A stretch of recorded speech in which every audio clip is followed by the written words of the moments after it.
Good morning, Raptor freaks. Lexiot's here. It's Thursday morning. The Raptors played the Clippers last night. Late game. I went right to sleep after the game ended, and then I watched all the post-conference press conferences afterwards. And yes, Freddie, Freddie. Set him straight, Fred. Fred said, "I don't care. I would take this fine." That's a very expensive paragraph of words coming out of Fred's mouth last night about Ben Taylor. Listen, I love that Fred did it, but it's not going to help him. And in some ways, this is bad because what's happened is now it's Fred versus Ben Taylor, and we don't need none of this Scott Foster versus Chris Paul kind of stuff. But he's right. There is a trend and a really weird pattern of him getting technicals during games with Ben Taylor refereeing, that he's got like 3 of his texts directly from Ben Taylor this season, 3 of his 8. And then there's one other tech in a game from a different ref, but Ben Taylor was reffing in that game. So 4 of his texts out of the 8 that he's had this year have been when Ben Taylor's around. Oh my gosh. Let me see what you guys want to talk about first. And that's how we'll start this stream. But yeah, oh man, we got some stuff to talk about today. Fiercey's in first. Good morning, family. A disappointing loss yesterday. Didn't keep the momentum as we were on fire at first and then fizzled. Thank you, Fred, for speaking on horrible officiating. Yes, Fiercey. Good morning to you also. We really started once again really, really well. We've started so well in the last 2 games against Denver and the Clippers. I've been very proud of the Raptors. Honestly, this is the thing, y'all. If you want to understand right now, to be real Raptor fans right now, we've got to understand one thing right now, that our goals aren't necessarily short-term goals. Our goals as a fan nation and as a team and organization are long-term, and they have to do with the long-term of success. And maybe we're not finding success right now. In fact, we're finding a lot of deflating failure and railroadedness and cheating and messed up stuff happening right now. Well, what we have to understand is that this team looks real good. You can tell me that the Raptors out there, the way they were playing defense on the Clippers in the first half of the game last night, didn't look like elite level. Listen, they're playing Kawhi Leonard, Paul George, and Russell Westbrook. Those 3 guys are insanely good basketball players. And the fact that our team played such good defense last night against those guys, these are signs and things for us to look to and point to about our team being really, really good. And we just got to get it together just a little bit better. And then we're going to be real good. We're going to be fine. So I got to say, there's so many positives in a lot of ways, even though the outcomes have been negative in the last 2 games, to look at and say, look at what Scotties doing. Look at how OG is playing such amazing defense. Look at how we're doing this as far as different weapons coming in and scoring at this time and doing this. And look at the addition of Jakob Poeltle and how much he ripples out with different good things about how he helps us. There is so much to be proud and happy about. And in some ways, I don't give a shit about. I care about getting W's, and I want W's, of course. But in some ways, what we're seeing right now bodes so good for the future for us in the long term that, we got to take our lumps right now, and we're going to feel this right now. And the people that are overreactionary and that just have no perspective in the Raptors nation, the people that are negative, the people that want to look at every bad blight, everything imperfection in the game. Yeah, they're going to have all kinds of stuff to talk about. But what about in the inverse? What I'm talking about right now, the sunshine, the amazing, positive, really, like, I'm inspired in some ways by Scottie Barnes' offensive abilities. The more he shows them, the ideas in my head of what's possible with him in the future as far as a player in the NBA is insane. There's limitless in some ways. And watching the ESPN commentators last night, Mike Breen and Mark Jackson, they were glowing about our team and had all kinds of great things to say about it. And they agreed about the ending with the Denver Nuggets game. In fact, they were more standing up for us than our own media were. Jack Armstrong and Sherman Hamilton, they basically said they didn't agree with the call and they thought that it was messed up, that Scott Foster threw Scottie Barnes out. So I had to give some big points to Mark Jackson and Mike Breen for being more honest and upfront on a national televised. They really did treat us well on that broadcast. I was really happy with it. There was a little bit of this, like, Kawhi is very important to the Raptors championship kind of bullshit going on. And of course he is. But, in some ways that pisses me off. But they did at one moment, and I'm glad they caught themselves. They said, well, what about Fred in the finals? He was amazing in the finals also. And they gave him his flowers for his performance in 2019 also. And I was proud about that. One thing Mark Jackson said that really pissed me off, though, was he was talking about how the Raptors may get in trouble in the next 2 nights because they're in LA with no travel. And that he's predicting that they're not going to be ready to play the Lakers on Friday. That made me mad. I was like, ugh. And then, of course, Scott Van Pelt saying, yeah, go get the victory, Clippers, with 5 minutes to go in the game. The fucking assholes. You see the bias and the broadcast down there to a point. But honestly, Mike Breen and Mark Jackson were very fair. Mark Jackson, a former Raptor, how they covered the Raptors. And we looked way, way better than the other national television game that we had against Milwaukee early this season. Of course, that dismal first quarter where nobody could score and it was like 12-11 at the end of the quarter. Yeah, we look way, way better on TV. Now, the dunks by Kawhi on Jakob Poeltle, they didn't look so good, and they're going to be all over House of Highlights and all over the place. But it is what it is. It's Kawhi. And we know very much the joys of having Kawhi on your team and the things he can do is a little swirl around into the basket. He had a little bit of everything. And he looked really good last night. Like, Kawhi looked reinvigorated. He looked like spry. He looked like he had a lot of spring in his step. And that's interesting. I wonder if he got up a little bit more just because it was us. And it's probably true. It's probably true. Yeah, we're going to go over this Fred thing pretty like specific. I'm going to go through exactly what he said, and we're going to talk about it. Shane is here. Freddie gets a dunk. I'll help pay your fine on that one, Freddie. I only got 20 on it, though. My jeans are a little lighter than yours. Shane, you're so benevolent in wanting to help Fred with the fine. I mean, listen, what he said in that press conference after the game is going to get him a 5-digit fine. He's not going to get away with like a couple thousand. This is going to be like a $10,000 fine at least, if not a $20,000 fine. And that is insane to me because this man is just speaking the truth. And listen, in some ways that tells me this man isn't all about the money, because why would he waste his money? He would just shut up. If he was really a money grubber and he just cared about money all the time, he wouldn't do what he did last night. If that, his priorities would be, yeah, I care about myself and I care about my money. Well, he cares about the team. He cares about winning because he said that shit and he has to pay money now. So in some ways, the logic of that action really proves these haters wrong, that people think that he only cares about money. If he only cares about money, why would he waste $20,000 like that? Like really quick in the effort to politicize and help the Raptors with the calls or criticize the refs. Nick Nurse has gotten in trouble for this and gotten fined. And we've seen a change in the call with a couple games after that. We put people on blast, and sometimes you do actually get a little thing on the reverse where you do get help. So, man, it's crazy. You're so nice to offer to put 20 in there. I'm sure a lot of people like you, Shane. I don't know if I would because that's Fred's choice. I appreciate him doing it, but, I'll contribute by adding to the noise myself on the channel and saying things like this. I'm so disappointed in Ben Taylor. I should have remembered some of the stuff that happened early this season. It was cloudy and it wasn't really big. I should have remembered that there was an issue with Fred and Ben Taylor. In fact, on Twitter, somebody showed one of the technicals from Ben Taylor this season was in the Atlanta game in Atlanta, the one where AJ Griffin hit the last second shot and beat us. Well, they got an extra point because remember, Fred had that tech in that game that Ben Taylor called on him for. He just did a little bounce off the back, off the stanchion or whatever, the thing that holds up the basket. He bounced it off the pad and bounced it back to him. But in some ways, it's not that he threw it with effort or force and anger. He just did it like kind of. But then Ben Taylor gave him a tech like right away.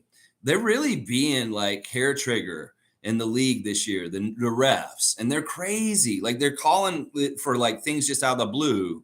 Like the one that he got last night, apparently is because he told his teammates, we just got to play through this shit.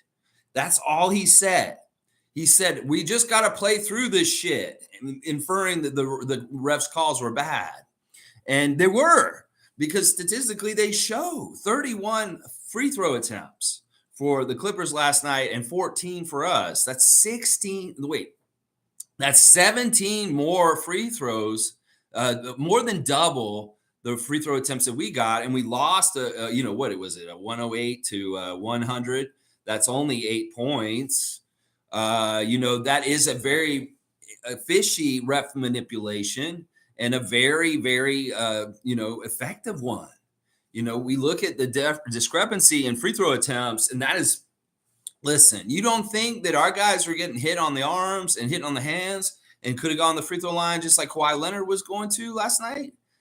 Obviously. And this is, you know what? It's so crazy because, listen, they did a good job. I admire Ben Taylor in some ways because he did such a stealthy ref hit job that I didn't even detect it.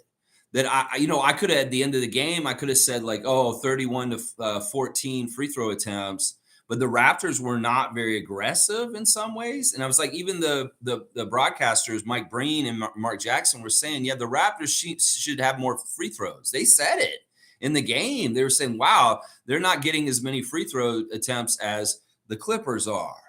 And I wasn't even figuring it. I was just like, okay, it didn't seem anything was wrong. And then by the end of the game, I was like, well, we deserve to lose because we didn't play as well as them at the end. We didn't hit the open shots that we had, and we didn't guard them well enough with the penetration to the basket. That was in Jakob's report after the game. He's like, we had a really good first quarter, Jakob Poeltle, but then he was saying we let too much penetrative Clippers into the lane and getting dunks and stuff like that. Obviously, you know that, Jakob, because you got posterized at least twice last night by Kawhi, and it was ugly. But yeah, it's crazy. I did not detect how much Ben Taylor was manipulating the game by not giving free throws to us. I mean, it was like business as usual to me, but I didn't realize how much he was doing that. And it was a big factor. It was a huge factor in what happened last night. Huge, huge factor. All right, Monique is here. Good morning, everyone. At least Wizards lost. Thanks, Hawks. Fred's post-game interview was the best. Someone had to tell off the refs. Beat the Lakers, please. That third quarter net fun, good showing from Pascal. All right, let me see. Yeah, it's great that Atlanta won. But we needed to win also because now we're still just a half game above the Wizards and we're still in the 9th seed. That's really, really bad. We're not getting traction and going up. And this road trip is a losing road trip now because we lost last night. So winning against the Lakers is very important tomorrow just to salvage another win on this road trip and be 2-3. We don't want to be 1-4 going back to Toronto. So tomorrow is a very big game, and we do need to beat the Lakers.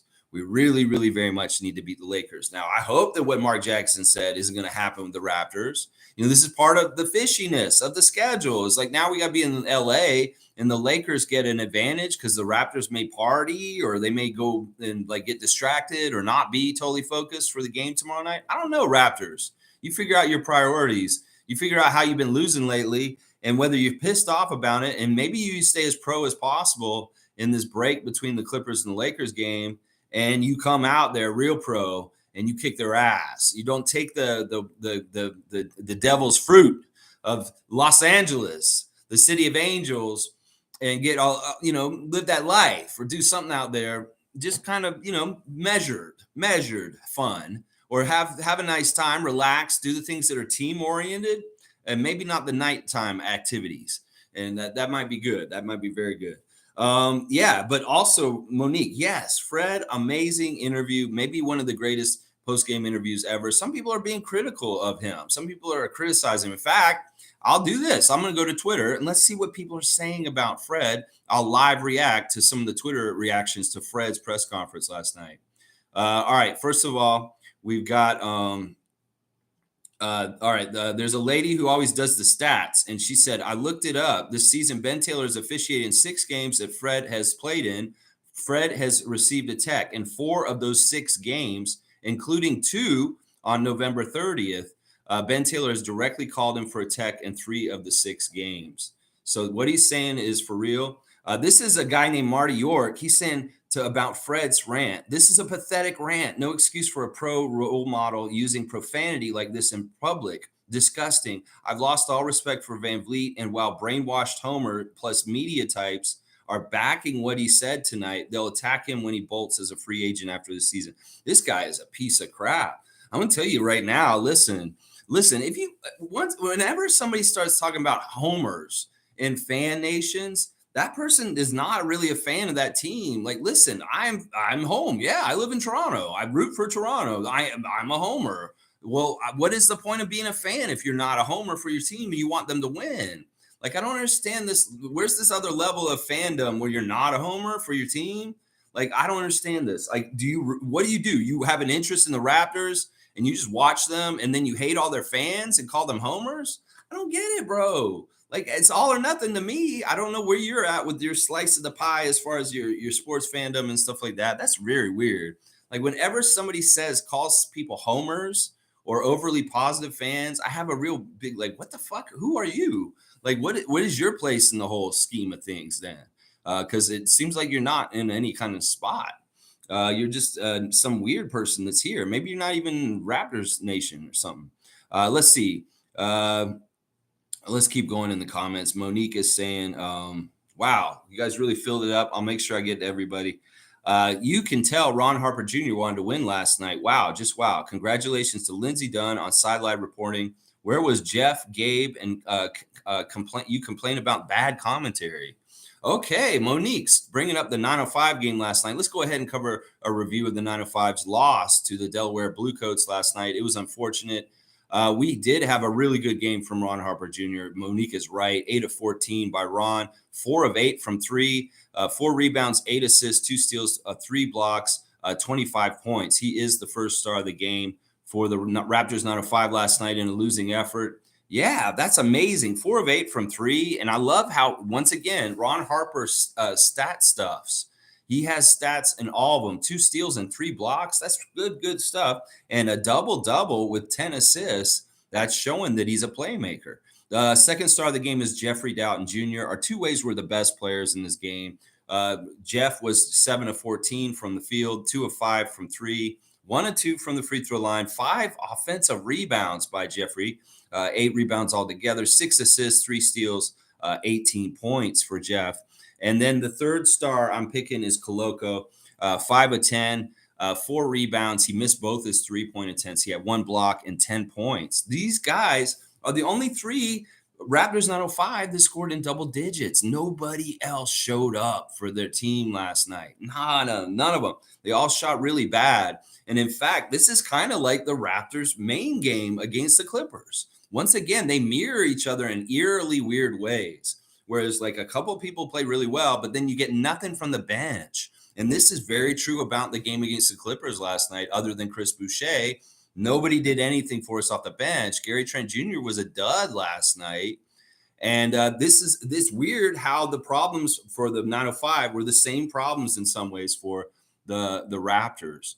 But yeah, on the other side for the Blue Coats, that dunk champion, Mac McClung, came to Mississauga last night and put on a show a bit, 9 of 13, 21 points for him. They also got good effort from a guy named Key off the bench, 9 of 13 for 21 points also. And then Charlie Brown Jr. killing us, 5 of 6, 6 rebounds, 5 assists, 3 steals, 15 points. Those are the 3 guys on the other side that absolutely destroyed us in the 905 game yesterday.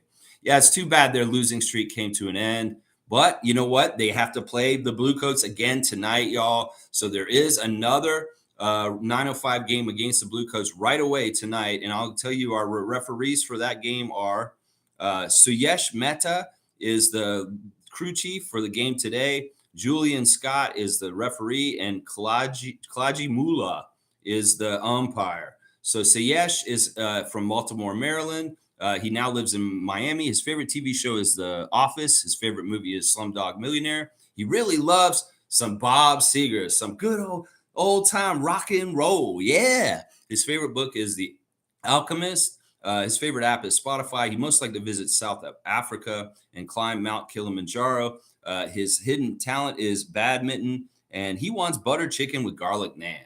So yeah, that is our refs for tonight at the 9:05 game, the second game against Delaware Blue Coats. Now I hope that they can have a way better effort and beat them up. Some ways, the announce crew was interesting, Monique. I didn't watch this game because I wasn't able to, but I watched the highlights and I listened to them, and it seemed like the announce crew, no disrespect, they weren't covering the game. There's a lot of just like commentary, just talking about, and I understand it's a big deal, International Women's Day and all different things like that. But there was not enough of paying attention to the game. In fact, at one point they were joking that we're getting distracted by the game from what we're talking about. And I just felt that that's poor professionalism, because in a lot of ways, what you're doing is you're supposed to be doing the job and doing a good job. And I think that that's what Monique maybe had a problem with, is that listen, you're supposed to be calling the game. And there was way too much other stuff going on during that game, it seemed like. Now, it's important conversations. I don't disagree, but there's a time and a place.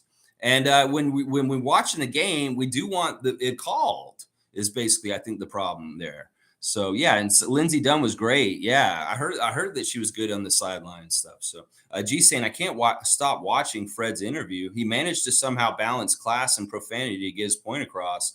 Fans across the league want to help pay his fine. That's awesome. Listen, yeah, in some ways the Raptors are becoming heroes, whether it's the way we got screwed over on Monday night by Scott Foster. Well, the rest of the league is showing, and other fans are showing support for us. And then also last night, Fred having the big balls to go out and say that. Listen, this is the thing about how Fred did this. He did this very unemotionally. He did this very thought out. He did not rashly just say, I'm going to go ahead and say this and stuff. He thought about it, and he said it very calmly. That's the crazy thing about it, is that was very measured, what he did when he said all that stuff in the press conference. And I applaud him too. Some people may have a problem with his profanity in that case, but honestly, he's upset about this. And the fact that he was so let's read what Fred said exactly, because I think this is what this matters, because we can really dissect it and see what he's talking about. So Fred said, I don't mind. I'll take a fine. I don't really care. I thought Ben Taylor was fucking terrible tonight. I think that on most nights, out of the three officials, there's one or two that just fuck the game up.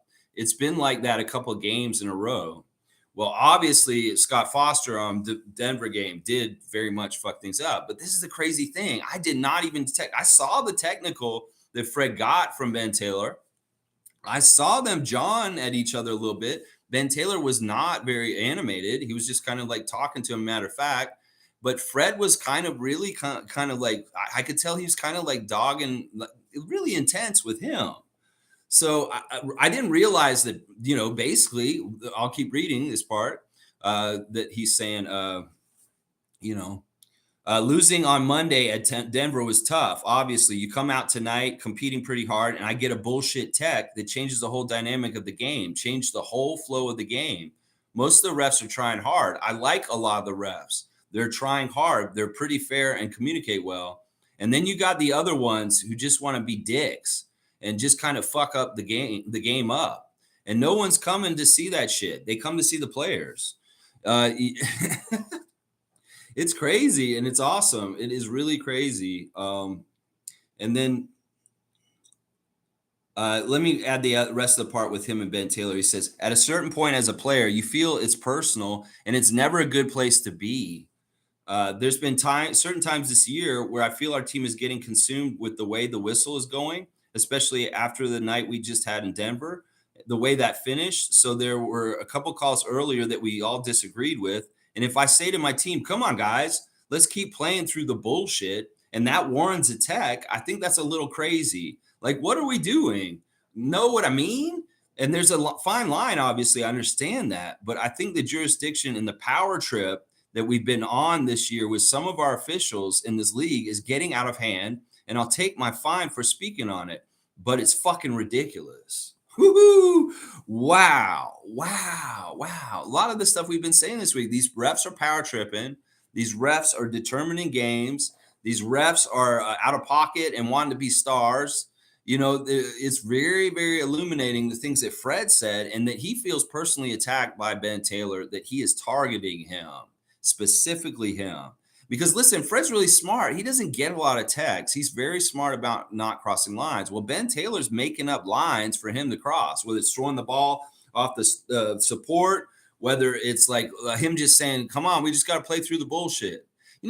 Ben Taylor, you don't know what Fred means when he says bullshit. He could mean the fouling, that they're fouling and hitting, and it doesn't have to do with you guys. He could mean the bullshit is like, the crowd is loud and like it's an intense atmosphere and it's not easy to play in. There's all kinds of ways you can interpret what he said to mean if that's exactly the specific sentence that he said that Ben Taylor gave him a tech for. You got to just play through the bullshit. What does that mean? Why do you feel guilty if he just said that? He didn't say anything about the refs. He didn't say anything about the calls. He just said, we just got to play through the bullshit. Are you feeling a little sensitive to that, Ben Taylor, that you're giving him bullshit? That you're the cause of the bullshit? And that's why you give him a tech? Because once again, I'm going to say, Scott Foster, Ben Taylor, you guys are, overreacting in a way that makes you seem guilty in a weird way. Like, are you bullshit? Is this what the problem is? You felt a little offended? It's just like Scott Foster said, I felt like he used verbiage that hurt the integrity of the game. Well, were you hurt by the verbiage of we got to get through this bullshit? Like, seriously, maybe you are bullshit, Ben Taylor. Like, I don't understand this. This is crazy. It's so crazy. Monique's saying, I'll keep saying it. Keep shooting, Gary. Eventually they will fall in. Yeah, Gary had a really off night. I was surprised. I didn't realize he had not scored in the first half until he finally scored a basket in the second half. And Mark Jackson said that's his first basket. And I was like, whoa, Gary Trent Jr., what is going on with you? Like, our bench was really bad. Let me do the 3 stars of the game for the Raptors game. The number 1 star for me last night is OG. OG was fantastic. 7 of 11 from the field, 4 of 7 from 3. 3 rebounds, 3 steals, 18 points. That's crazy good shooting by him. That 1 3 he had that he just had to shoot because we were in trouble was amazing. He was playing really, really good defense on Kawhi for the most part. Considering what these guys can do on the other side, he kind of handled them pretty good. The fact that Kawhi and Paul George only got 24 and 23 respectively is they were a little bit under wraps. And that really is guys like OG and Scottie and Precious and people stepping up and just kind of really tying them up real good. So I got to give credit for OG being the star of the game because he was offensively really good. And we know he played really good defense too. My second star of the game is Chris Boucher because he's the only one off the bench that did anything. Nobody else really did anything. I don't count anything with Gary. It was too little too late. 5 of 8 from the field for Chris. He had some timely 3-pointers. Made both his free throws, 6 rebounds, a steal, and 14 points. And that's it. I mean, other than Gary's 7 points, there's no points off the bench. And that in some ways is part of the reason why we lost last night. Because on the other side, you look at the Clippers, and this is the thing. They have different guys showing up and doing different things to help them. Like Terrence Mann was really, really big off the bench last night. 6 of 7, some crazy dunks and transition, 14 points. A real spark plug off the bench. Eric Gordon didn't shoot well, but he did a really good job of being a vet and doing just really annoying things and stuff. So he contributed to the Clippers doing great things. Plumlee came in, played his role, did like good big man stuff to help them. And then Batum gave them some really good rebounds and was just an active person out there. Now, Russell Westbrook is really weird. Like, he was a detriment to their team, honestly. Like, in some ways, they played way better when they didn't play him in the second half. Did you notice they'd stop playing him at a certain point in the game last night?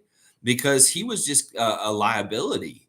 And it's really weird. Even though he was a liability and he only played 23 minutes, he still had the highest plus minus on the team. He was a plus 12. So I was not impressed with Russell, and he's a weird fit with them. He really is a liability. They got to really pick and choose how they use him. Now, of course, Leonard was the big killer of us, 24 points with 12 rebounds. Just a fantastic game by the old Raptor champion, Kawhi Leonard. And it's kind of fun to see him battle with OG.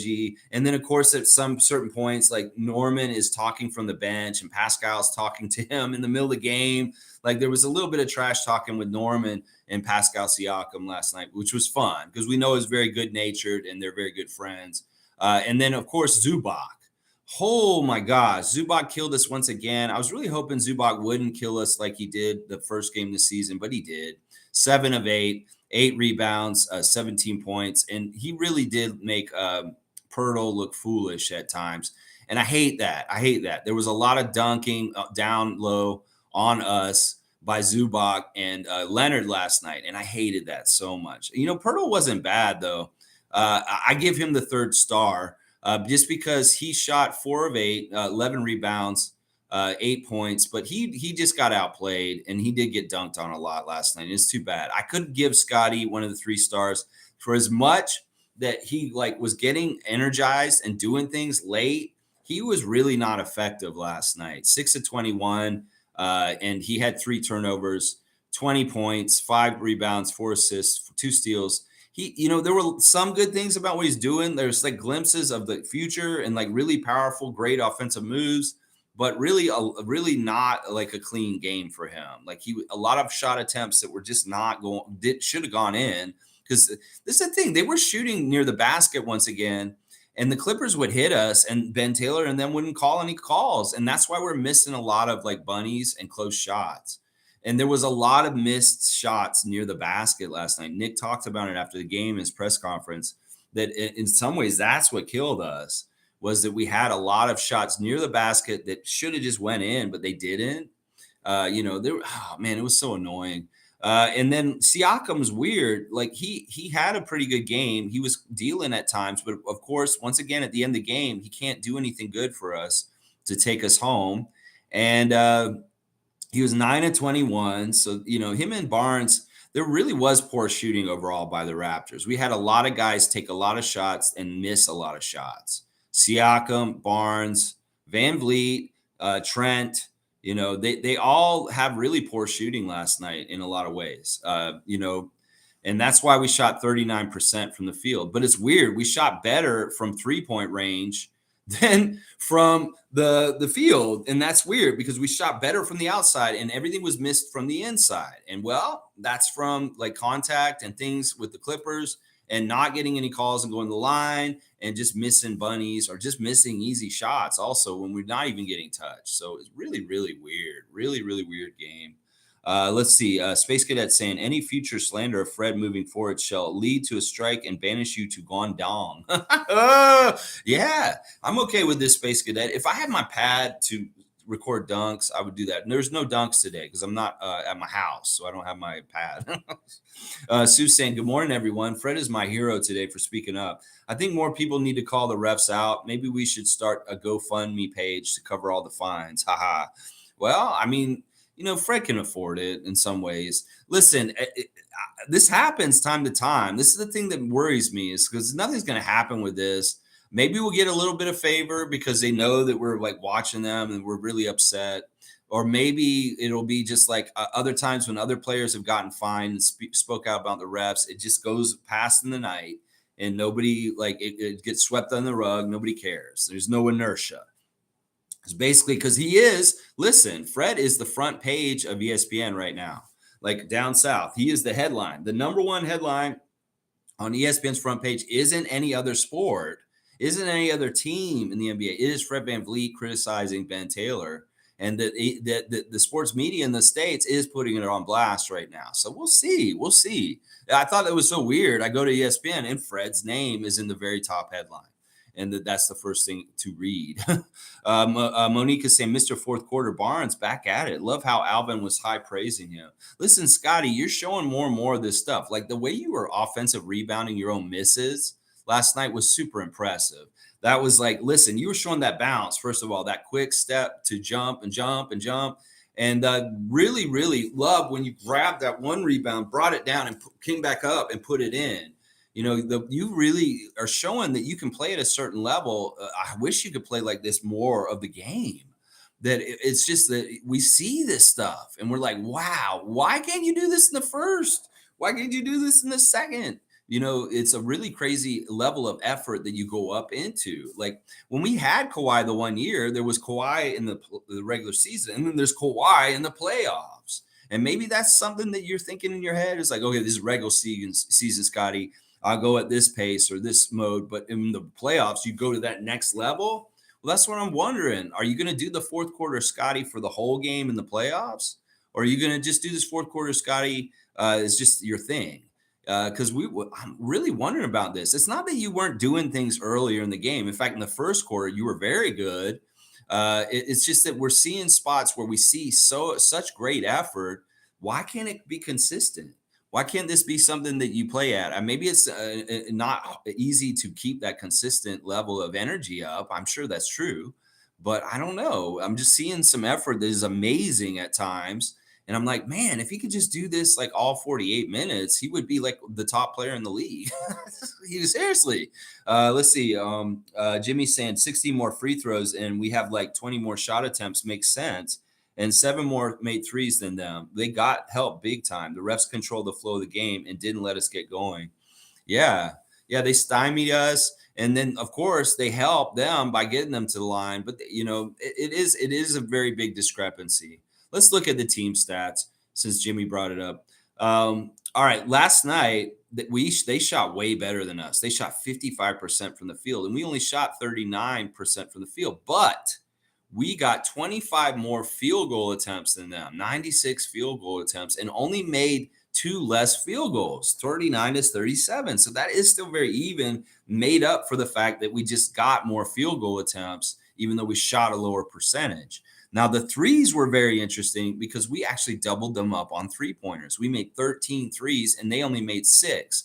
So they were kind of our equalizer in trying to overcome the refs messing us up down low, was hitting those threes. Now, think about this. If we had actually gotten Gary Trent Jr. going last night, we would have won that game pretty easily because we just needed him to step up and get a couple more of the threes because we were killing them in that category.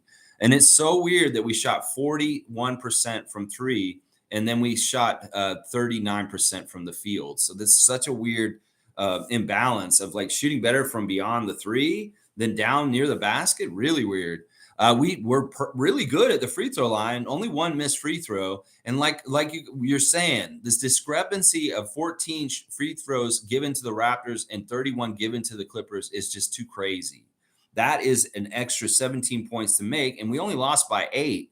So it's really like, this is weird. This is so weird, and it totally illustrates what Fred's so upset about and how, I need to be more savvy about detecting ref hit jobs, obviously, because there have been ref hit jobs that have happened that I obviously did not know about because I did not detect Ben Taylor doing a ref hit job last night, but Fred called the alarm and said, look, this is what happened. And now I'm seeing it, and I'm like, holy crap, he's exactly right. They did out-rebound us by 3, but we did get 15 offensive rebounds, which I really like. The assists were going really good in the first half. We had 12 assists in the first half, but then by the end of the game, we only had 21. So that means we only got 9 assists in the second half. And that's not good ball sharing or good ball flow on our offense. And you could tell we were struggling on offense in the second half. We did not score as many points. Steals were really good. We were really getting good steals and turnovers on them in the beginning of the game. I really liked that. I wanted to keep them doubled up on us in turnovers, but they ended up only getting 17 turnovers by the end of the game, and we ended up getting 12. So that margin should have been wider. We should have taken care of the ball better and should have made them turn it over. And that was a big key focus for them. In fact, Kawhi at one point yelled at his team in the timeout about turning the ball over early in the game, that he was mad at them. He said, y'all need to take care of the ball way better because I'm getting mad at you as a leader on this team. So that's interesting. The silent guy actually spoke up and got mad at his team for turning over too much. Points in the paint, they dominated us 60 to 42, and that's no good. That's no good. So it's such a weird box score. And really weird for us as far as the things that happened with us. G saying Kawhi was great. However, he was not allowed to double dribble. He was not allowed to double dribble, travel, and knee players while dunking as a Raptor. He received his first and I think only tech in regular season as a Raptor. Said it was harder getting calls as a Raptor in an interview. There you go. See, Kawhi is on documented in an interview talking about when he played for Toronto, it was harder to get calls in favor with the officiating. Yeah, we can see that. I can remember him having harder times with us, and him being kind of a little incredulous, being like, whoa, wait a second, I'm not used to this. Wasn't like this in San Antonio. Whoa, wait a second. Monique saying Delano Bant returns is a good sign, just rusty. Yeah, Delano came back from injury. I was glad to see your message yesterday when you said that, Monique, that he was playing in the game. Off the bench, Delano was 25 minutes, 4 of 13. He missed all 5 of his 3-point attempts, 3 rebounds, 5 assists, a minus 12, 8 points. Yeah, he wasn't good. He wasn't effective. Rusty for sure. And maybe he'll look better tonight. Hopefully, we'll see. G saying Raps had 25 more shots. They need to shoot better. Their defense has been good. Hit those shots and they blow teams out. Yeah. Nick was really glowing about the defensive effort last night. He was very happy with the defense for the most part. There's a little bit of late lapses, like I said, with letting them get into the lane. That lob to Zubac was really bad late in the game. That was a real killer to us. And then, of course, Kawhi just driving right into the lane and making good things happen for the Clippers really hurt us last night for sure. We just need to hit some of these shots for sure. We shoot better, we'll play better, we'll win. But yeah, how much do we have to overcome? That's the thing. I was thinking about this and the way Fred's talking about Ben Taylor and the things that happen. It's like we can look at it this way: like we're a jumper, we jump heights, and we do a high jump. And well, the jump is has the bar where we have to run and use the pole and leap over it, right? Well, what if while we're trying to leap over that bar is the win for the game, the W for that game that night? What if that bar is a certain height, but there's a referee building a brick wall that's behind that bar? And maybe they make that bar higher because of their bullshit with their brick wall and trying to stop us from winning, which is what Ben Taylor with the free throw discrepancy is. Now, basically, that wall may be higher than we understand or perceive, like as fans, that like we may see just the bar. They just need to jump and leap over the bar to beat the other team and overcome and get the W. Well, that may be that brick wall that the referees are building silently behind it is much higher than what the bar is, and that they actually, to truly win, they've got to leap even higher to get over that wall. And in some ways, we don't know if the wall that the refs are building is insurmountable. That if they are just like, look, this is how it is, and boom, you're not going to be able to win this game because the wall we're building for you to overcome is just too great. See, that's the thing that I worry about. That, they could build that wall to a point where it's just like there's no chance. Because I've described this week as like the Raptors have to be so good, they have to beat the other team, they have to beat the refs. And in some cases, it's just not possible because they make it impossible to beat the refs. And that pisses me off, seriously. It really pisses me off. Leslie's saying, good morning, everyone. We played hard, but missed some key shots. Freddie took the fine after the game, though. At the end of the game, if Fred hadn't done that, I was going to just say, yeah, we should have played better, and I wasn't going to blame Ben Taylor. But because Fred's putting it on blast, and he's telling us from the inside his perspective of this, all right, well, we have another game where I'm angry at the ref, just like I was on Monday night. That's seriously, I was ready to come in to do the preview this morning after the game, before the press conference, and say, the Raptors just needed to play better last night. And they would have won if they shot better. And that may be true. That may be true. If they had shot better and played just a little bit better defense at the end of the game. It's different than the game against Denver. That was very much a railroad, and right, for sure. Maybe there wasn't any wiggle room to win that one because Scott Foster was so forceful. This one, maybe there was wiggle room to still overcome and beat them. The problem was in the third quarter, the lead started to grow. And that's the worst time. And then you're going into like crunch time against really top-notch NBA players like Kawhi, and you're going to try and overcome them from like a 9-point deficit. That's so hard. That is so hard to do. But we did get it down to 4 points with like a very few minutes to go, like under 2 minutes to go. And we did have our chances. But Leslie's right. We just got to make those key shots and make sure that we win. There's just some stuff that's just not happening. G saying, I think it's 5 out of 8.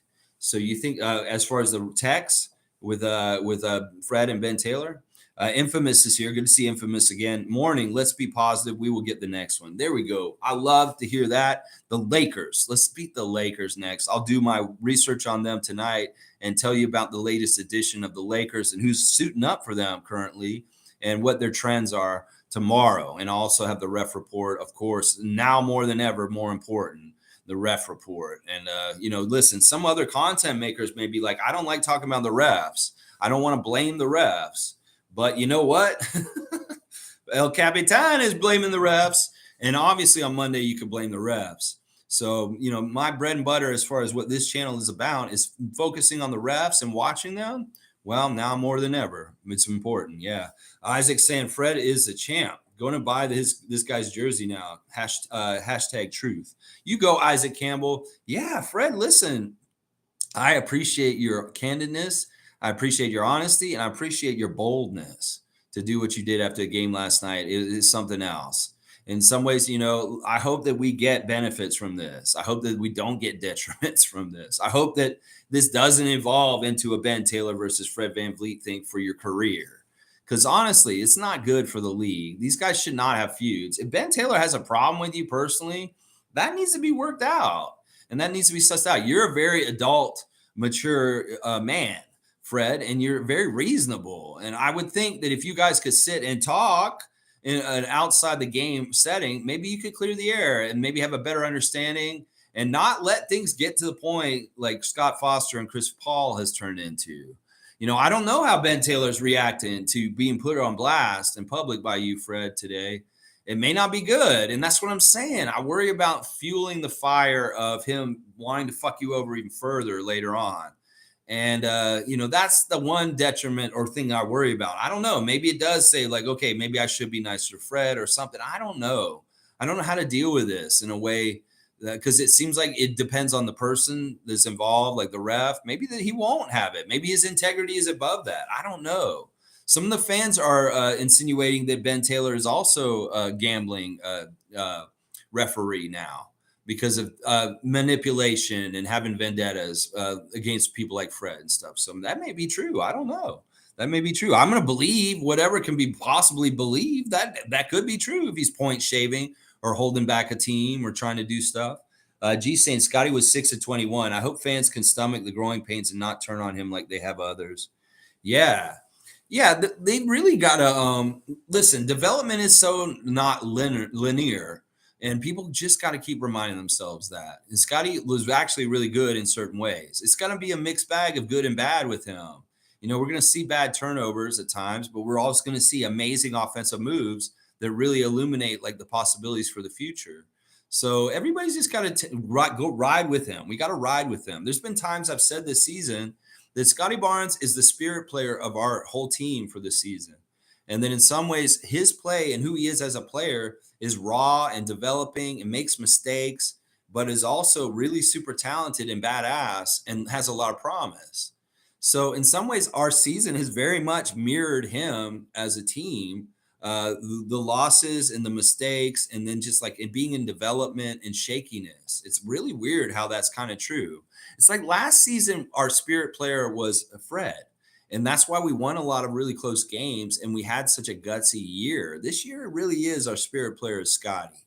And in some ways, that is part of the reason why we're losing so much, because he's very young and he doesn't know exactly what he's doing. He hasn't like fully grown into his NBA legs as far as being a vet and knowing what to do in situations better and being savvier, because he's getting it. He's learning it more and more. Let's see. Click saying Fred just exposed the NBA. Laughing my ass off. Yeah, you go, Click. Good to see you. Original Raptor Freak Click coming in and checking in with us. Saying, yeah, I think he hopefully causes something. I don't know. I love his candidness and his cussing and just being like, yeah, but he was really calm about it. It's like, listen, it's not like he's angrily cussing. He was just cussing in a very calm, matter-of-fact way. Fucking Ben Taylor. Fucking Ben Taylor. Fucking Ben Taylor. Tom Duke saying, just needing the ball to go in more. We're going to be fine. Bring on the postseason and whoever. Raptors are definitely growing. Well, in some ways, we've got to temper our expectations for this season because it seems like we're not getting any upward mobility in the standings. And I hate that. I'd like to get up a couple spots. Of course, we need it. I don't think it's realistic for us to get out of the play-in. I think that it's really like we're going to try and do damage control. We want to get in the 7 or 8. And we are probably destined, if we get through the play-in system, to play either Milwaukee or Boston. So it could be a very weird postseason. I'm going to say this. If the Raptors end up in a play-in situation, if we can successfully win in the play-in and get a playoff spot, I'm going to take that as a success considering everything we've been through this season. Now, if we can play against one of the top 2 seeds in the Eastern Conference and get a couple wins, and hey, if we win the series, that's fantastic. But I don't want to get swept. So that may be the 2 goals where I'm tempering expectations for what we should do to be successful this season. Is that all right? If we're going to be in the play-in, because it looks like we're not going to get the 6th seed, guys. It's going to be really, really hard to do it with our schedule that's left. And the way that the Nets are not losing enough it's not looking like it's going to happen. We got to overcome Atlanta and Miami, and then the Brooklyn Nets also. I don't think it's going to happen. There's not enough time. There's not enough runway for the plane to take off like that at this point. So hopefully we can get into the 7 or 8 seed. If we win our only play-in game, play one play-in game, win that play-in game, get the second seed in the first round, which right now is Boston. And then, boom, play the Boston Celtics in the first round. Don't get swept.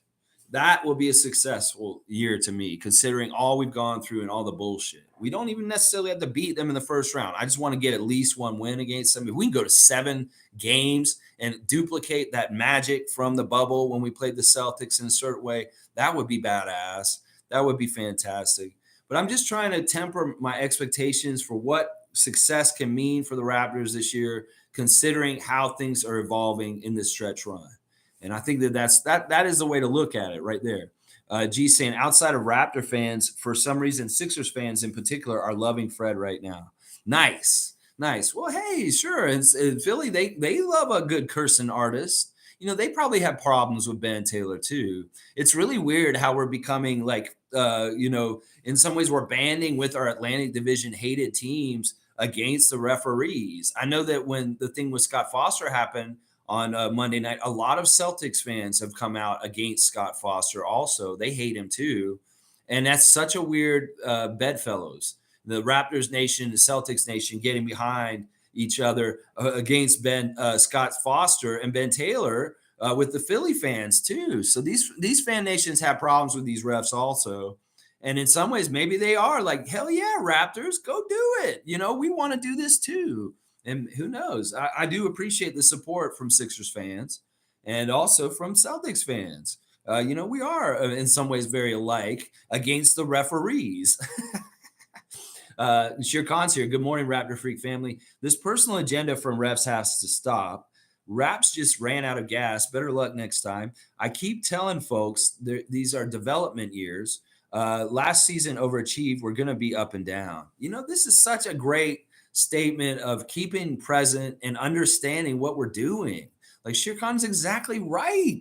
These are development years. And last year we did overachieve and we won a lot. We found a lot of success in development. Maybe it was the brand new shiny toy of Scottie Barnes as a rookie on our team was enthusiastic and it buoyed us. And it really led to a lot of like positivity and wins. And this year we're a little more hit the earth in a realistic, horrible way with some of the bad things that can go wrong in your NBA season and derail your season. It's all learning and development.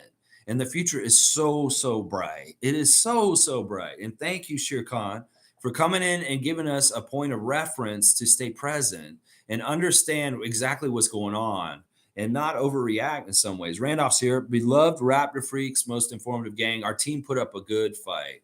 Yeah, didn't they, Randolph? I felt like we looked really good in that first quarter. We were really outplaying them.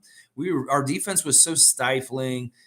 Man, and I loved how our offense was flowing. There was a lot of good things. In fact, the game was weird because it was a Eastern Conference scoring style because it was low scoring. They did not get to 120. It was 108 to 100. It's just in certain points in the game, the Clippers became unleashed, and they did get into some Western Conference scoring. In particular, I believe that third quarter, they really went off and got 34 points. But holding the Clippers to 17 first quarter points was a huge achievement. But then in the middle periods, they got 32 and 34 points. So they kind of got into their West Coast style of like, we're just going to run and gun and make a bunch of points. And that's where the Raptors got in trouble, is that they can't have a West Coast style against these teams because we just don't have the capable firepower. We just don't make offense easy enough. We have to really work hard for offense. So we definitely have to make the other team work hard on their offense by playing really stellar defense. And that was a lapse of things in the middle. But Nick was really, really happy with the defensive effort by the Raptors last night overall. He said that there were just some stretches and some specific things they didn't do very well, but he was very happy with it. In fact, he was very proud of his team last night. G saying, I predict 50,000 minimum. You think he's going to get fined 50,000 at least, Fred, for his comments last night? That could be. That could very well be. Yeah, it sucks. All right, FunGuy saying, I got to heavily disagree with your long-term comments, bro. This core has been together 5 years. They're definitely towards the end to me. Spurs have our 7th pick, so they stay next year, but gone after. All right, FunGuy, we'll break this down. All right, I see you disagree with my comments about the development or the long term. Listen, no, we're going to be really good. You can't see what Scottie did last night. Like, can you see him in the paint? Can you see how he squares his shoulders up? And you see how strong he looks? Did you see him playing against Kawhi? Did you see how they look like clones? Like they have the same body? Could you not see any of that, FunGuy? I mean, your name is I'm a fun guy. Well, do you know that Scottie's a fun guy too?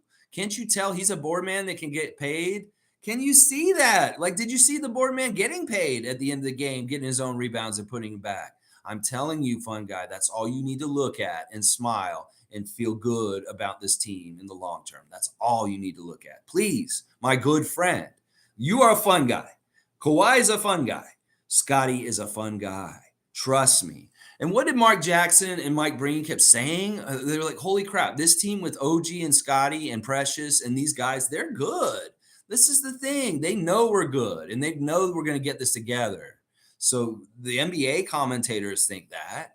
They don't understand how we've had such a bad season with bad record this year. We've had all kinds of mishaps and booby traps and ref hit jobs and unfortunate events and just miscalculations, maybe a brain fart, all kinds of stupid little shit that's added up to more losses than wins this year. But, Mike Breen, who's done the NBA for so long, Mark Jackson, former Raptor, rookie of the year for the New York Knicks, a great point guard in the NBA, they see it and they're saying it on their broadcast. This team is really talented and really good and really dangerous, and they're going to continue to get good. I mean, I don't understand it, FunGuy. Like, if Sacramento is a young team and they are, they can grow into what they're doing right now. Well, would you tell them last year their core, oh, your core is not good enough to do this and this? I don't get it, bro. That you're going on the timeline of Siakam and Fred. You're not going on the timeline of Scottie. I said recently, I don't give a shit about Siakam and Fred's timeline anymore. They're here and they play for us. They're under contract, but the real timeline that matters is Scottie's. We know this. They can continue to play next to each other and play well, but the real timeline goes with Scottie's career. And that's you can't look at that. You can't look at that and say, oh, this core's been together for 5 years. Bro, there was a pandemic. And in the 5 years, we've won a championship. And we've also been the top team in the Eastern Conference. So there's a lot of success in the last 5 years with this core. And, we have down years like Tampa and a down year like this year. You're just going to throw it out when there's actually proven success for this core and this team. See, it's not right what you're saying, bro. I'm not giving you a strike or anything. But listen, I got to tell you, you got to get a better perspective of what's happening with this. They are going to be way better, and they're going to be overpoweringly better. I wish you could see this with me, man. I really wish you could. Cool Cat saying, good morning, Raptor Free Crew. I still love our team. Once we become a good shooting team, we'll be fine. Everyone has to be good shooters to space the floor, and it will stop the double team. Yeah, there's a couple of different little things that we can improve and we'll get better. And that's the great thing, is that these are things you can improve on and get better at. That's the thing. There's some things that we do that you can't do, that you can't just get better and do. Like the defensive effort, the defensive things that we're doing. Players don't just become good defensive players. So in some ways, we're building it the right way. We're building it the hard way. And it looks ugly right now because the shooting hasn't arrived yet. But once the shooting arrives, look out. It's going to be a complete package and we're going to be in good shape. Jimmy's saying he just wants a fair whistle. Yeah, I think that's all anybody wants. I mean, if you're going to play in sports, you want the officials to be fair and down the line.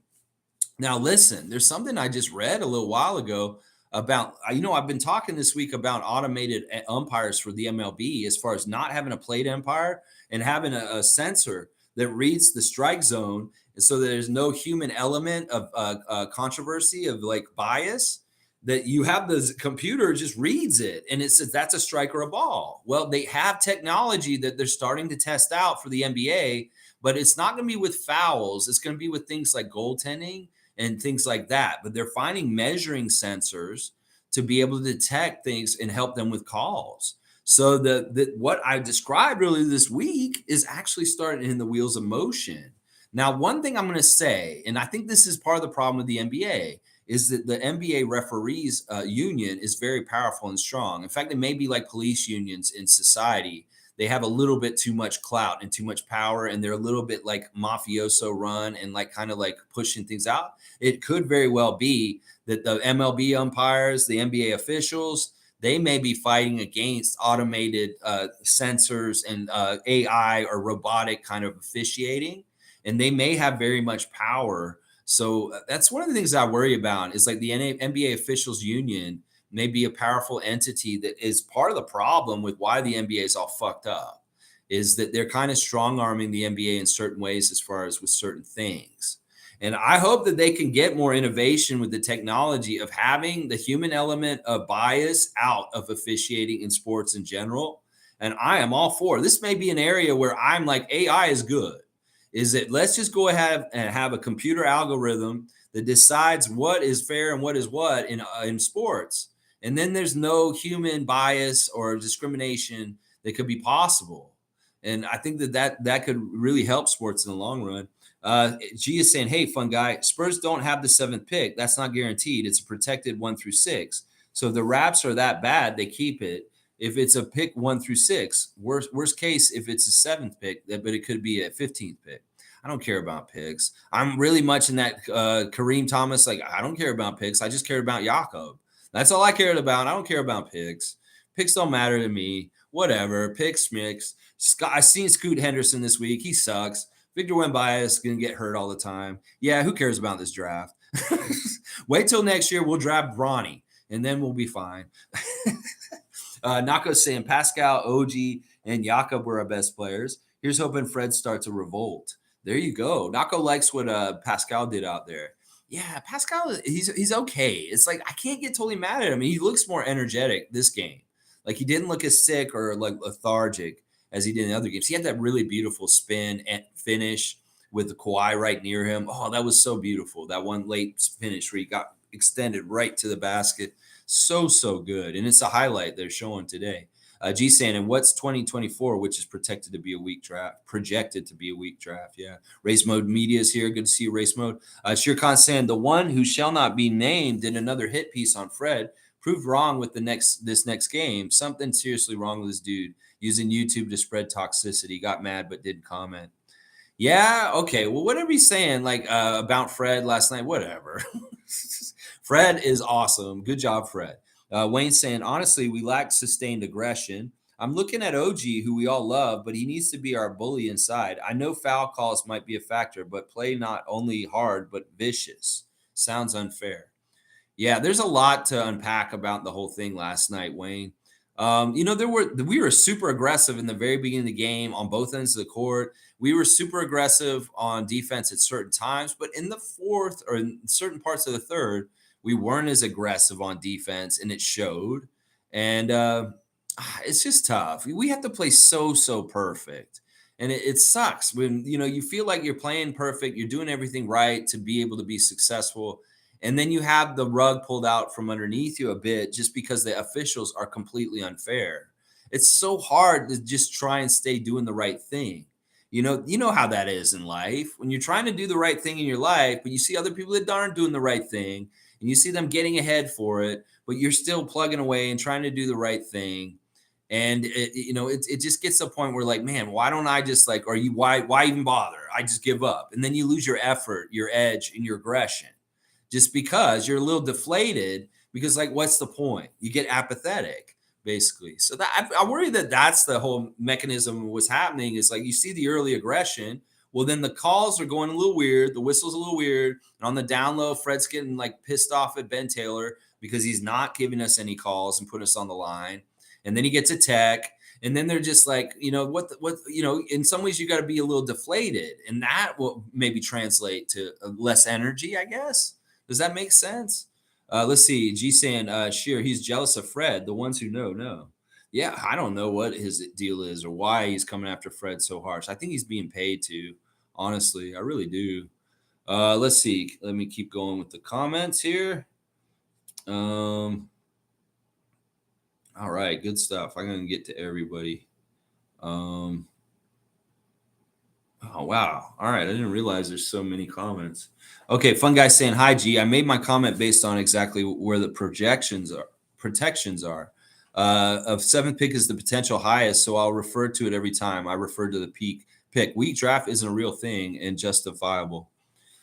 Well, we don't value the draft like other franchises. Once again, we can't look at this like other franchises, other people, ESPN, fans, everybody else. We don't look at the draft the same way as them.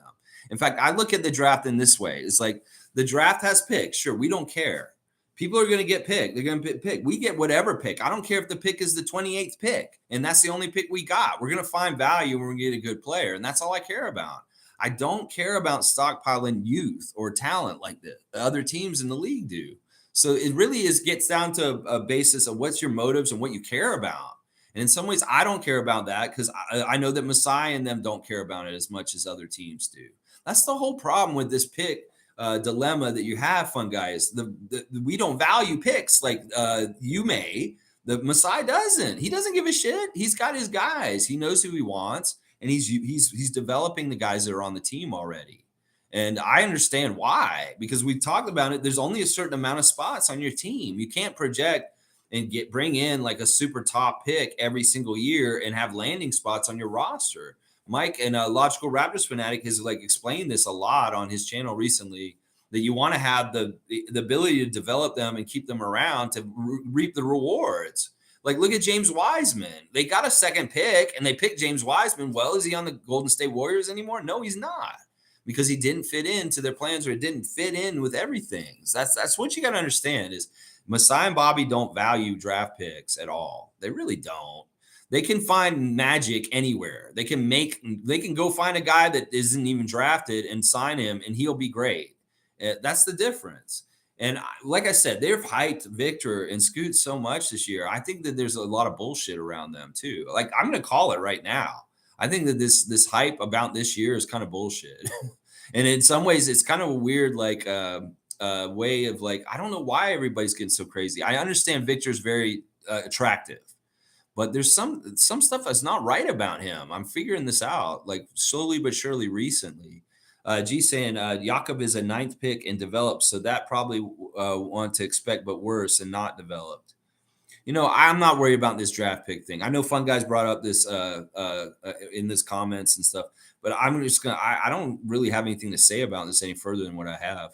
Isaac saying Fred's gonna be suspended now. Laugh out loud. SB4 got ejected for the same integrity type comment. Well, no, that's the thing. You have integrity. You say stuff like this in a corrupt league. Well, you get punished.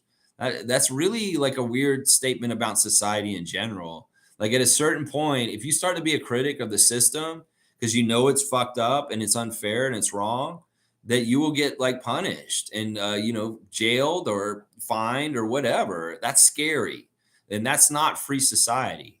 That's not like a free world. And in some ways, the NBA is a microcosm for our society in reality. And that's scary. It's very scary, dystopian. Let's see. G saying they will have a good pick this season when it matters. Don't expect them to be bad enough to get a 7th pick, to be honest, but anything can happen. Once again, guys, I would just say let's stay present. I know that I'm saying that the good stuff's going to come in the long term, developing Scottie and stuff. But also at the same time, let's just stay present. This is very much changing day to day, week to week. what's happening with the Raptors this season and what's going to be like what we should expect. So the draft and all this shit, we've got so much to go through before we start talking about the draft. I like to do things in order. So I'm not going to be that. Like I said, I've said what I have to say about how I feel about draft picks. And then, we'll see how it goes. Like G's saying, there's a lot that can happen still. And we don't know how the lottery ping pong balls will go and all this kind of stuff. Who knows? We could get a good ping pong ball and boom, all of a sudden we got a high pick or something. Nako's saying the thing about the Jakob trade is I don't know how else we would have got an NBA ready center, which this or next year we need. No, this is perfect and was exactly the right move. Anybody who's questioning the Jakob Poeltle trade for giving up those picks, just stop, FunGuy. There's no point in doing that. We got a center. Listen, this is the thing. There's the work and the development is all done. He's ready. He's ready to go right now. The draft pick, what the fuck? You draft somebody, we're not going to be getting anything good from them for 4 years or so, possibly. So that's what I'm saying. You got ready to go. Jakob Poeltle right now, and he's a fit. He's got so much chemistry with Pascal Siakam. They were saying that last night. They're like, this guy has all this accrued chemistry with them from before, and you can tell that he already is in real good sync with the Raptors on the team for not having been here that long since he's come back. So there's so many good things about Jakob. It's way better big deal. And it's like that piece is something we've been crying out for 2 years now. We finally got a center. There's a price to it. I don't mind some unnamed players draft picks are the cost. Wayne's saying my YouTube audio is shot. No audio. Are you not able to hear me, Wayne? Oh, that's no good. Smooth saying the L hurts even more because of the Denver crap. Yeah, it hurts because it is kind of reverberating from that. And once again, we're seeing the referee fucking up the game. And that's what Fred said. He fucked up the game.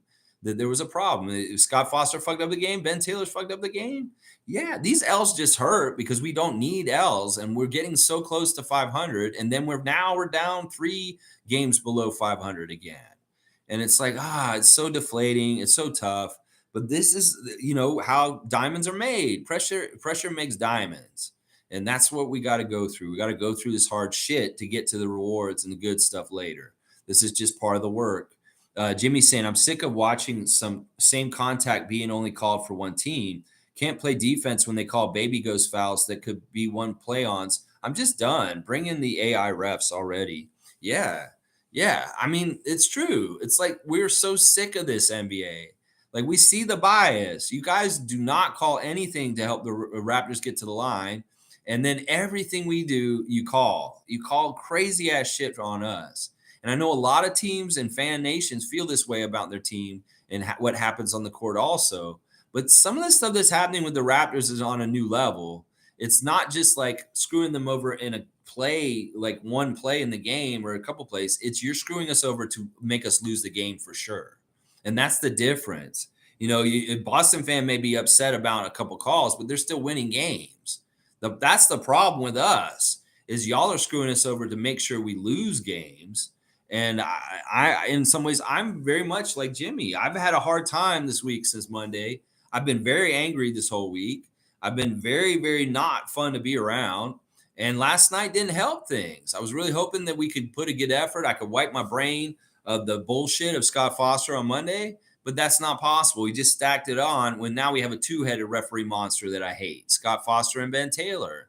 And I was saying even yesterday, that's the weird thing that I have to reconcile is, look, this is the crazy thing. In my ref report, Ben Taylor, we win 65% of our games when he referees. So he's actually a winning ref for us, but still on the down low, Fred hates him and they have a vendetta and there's a problem like this.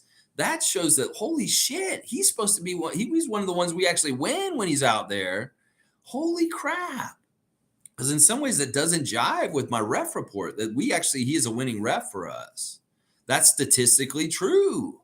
So it's like, oh man, it's like I got to maybe think about how I look at the refs and the ref report a little bit different and really take it by personal history and say, all right, well, we got to remember Mark Davis did this in Sacramento. We got to remember that Ed Malloy's done this when we play the Celtics. We got to remember Scott Foster with the Denver. And we got to remember that Ben Taylor has a personal vendetta against Fred VanVleet.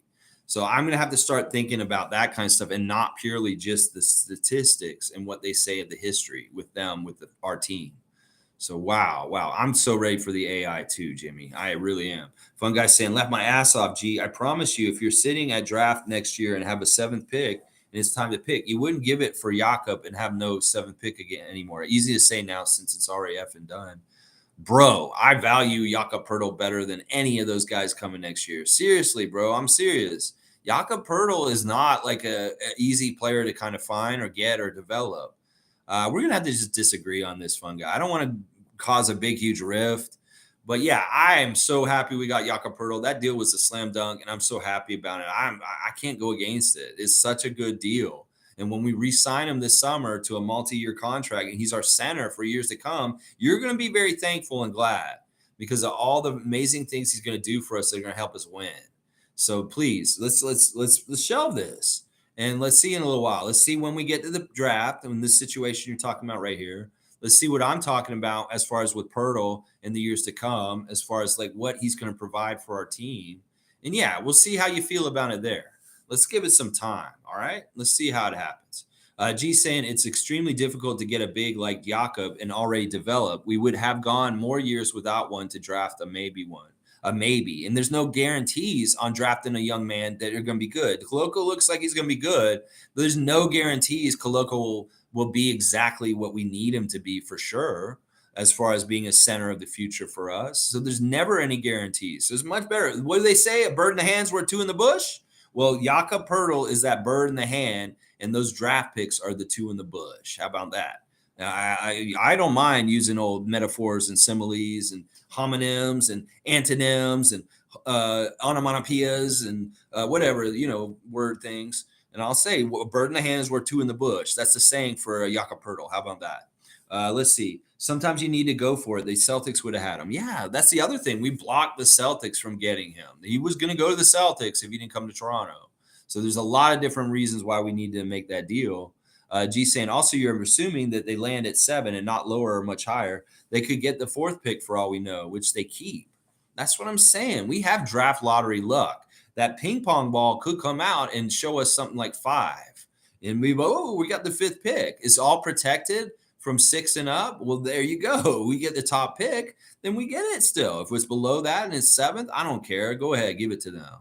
Who cares? And maybe that it was very calculated. Maybe Masai and Bobby looked at the draft class and said, okay, these top elite tiers really kind of pan out to 5. And then after 5, it's all pretty, same as far as like 5 through 25 or something like that. That may be how they look at it. So that may be why they made that decision also. We don't know for sure how they look at the draft and how they value it. I trust these guys because I trust in Masai. This is number 1.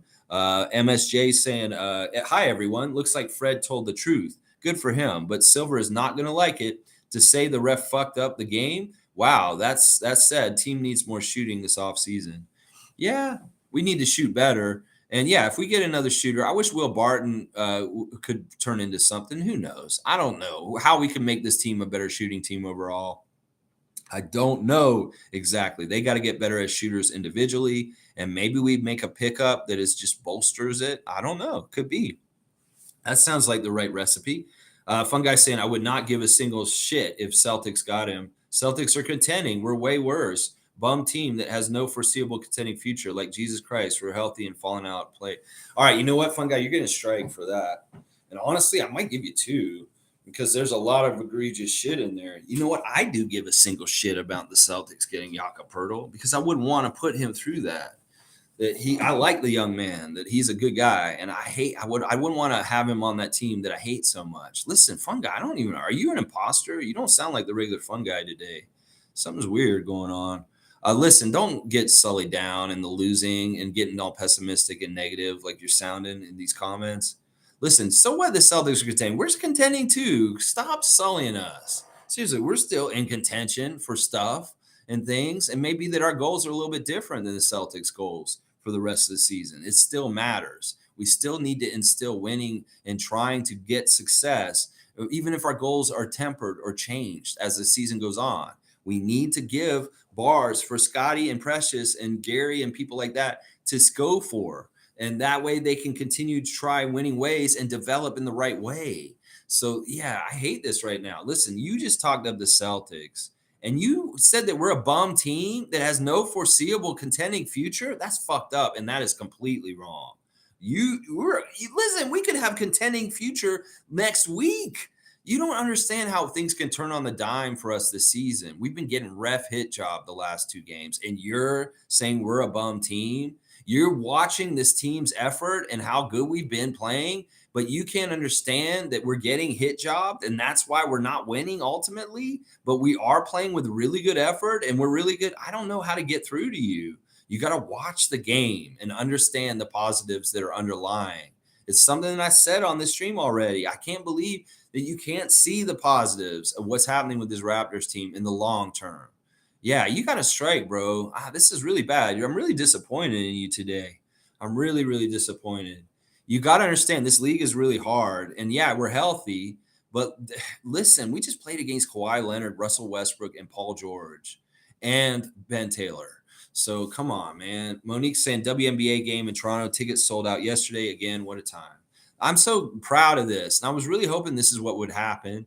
There would be a very substantial and quick showing of power, muscle, economic power of Toronto and how much we really do want a WNBA team. Well, I think that, you know what, just by how we showed how fast those tickets went out, I think they're going to give us a team. I'm going to predict that right now. That the reaction to when the tickets went on sale on Monday, I think the WNBA is like, yeah, we need to give them a team right now. And they're probably going to do it. They're going to probably do it. I think that we were successful by showing such outpouring of interest in the WNBA here in Toronto that we're going to get our team. I think we did a fantastic job this week and that it's going to happen. Seriously, I'm going to predict that right now. That it's undeniable that they can make money here. Trust me.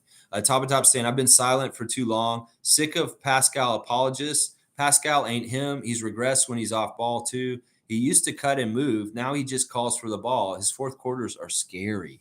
All right, top. I know this is tough. We're going to weather the negativity. You know, listen, I'm sick of Pascal in the fourth quarter to a degree myself. But once again, we don't throw the baby out with the bathwater. This guy's a sensational player, and he's so useful and he's so good. It's just that we may need to temper him or not temper him, use him in a different way in the whole system of what his job duties are for what we need him to do. Because obviously we give him some job duties late in the game and he's not fulfilling them.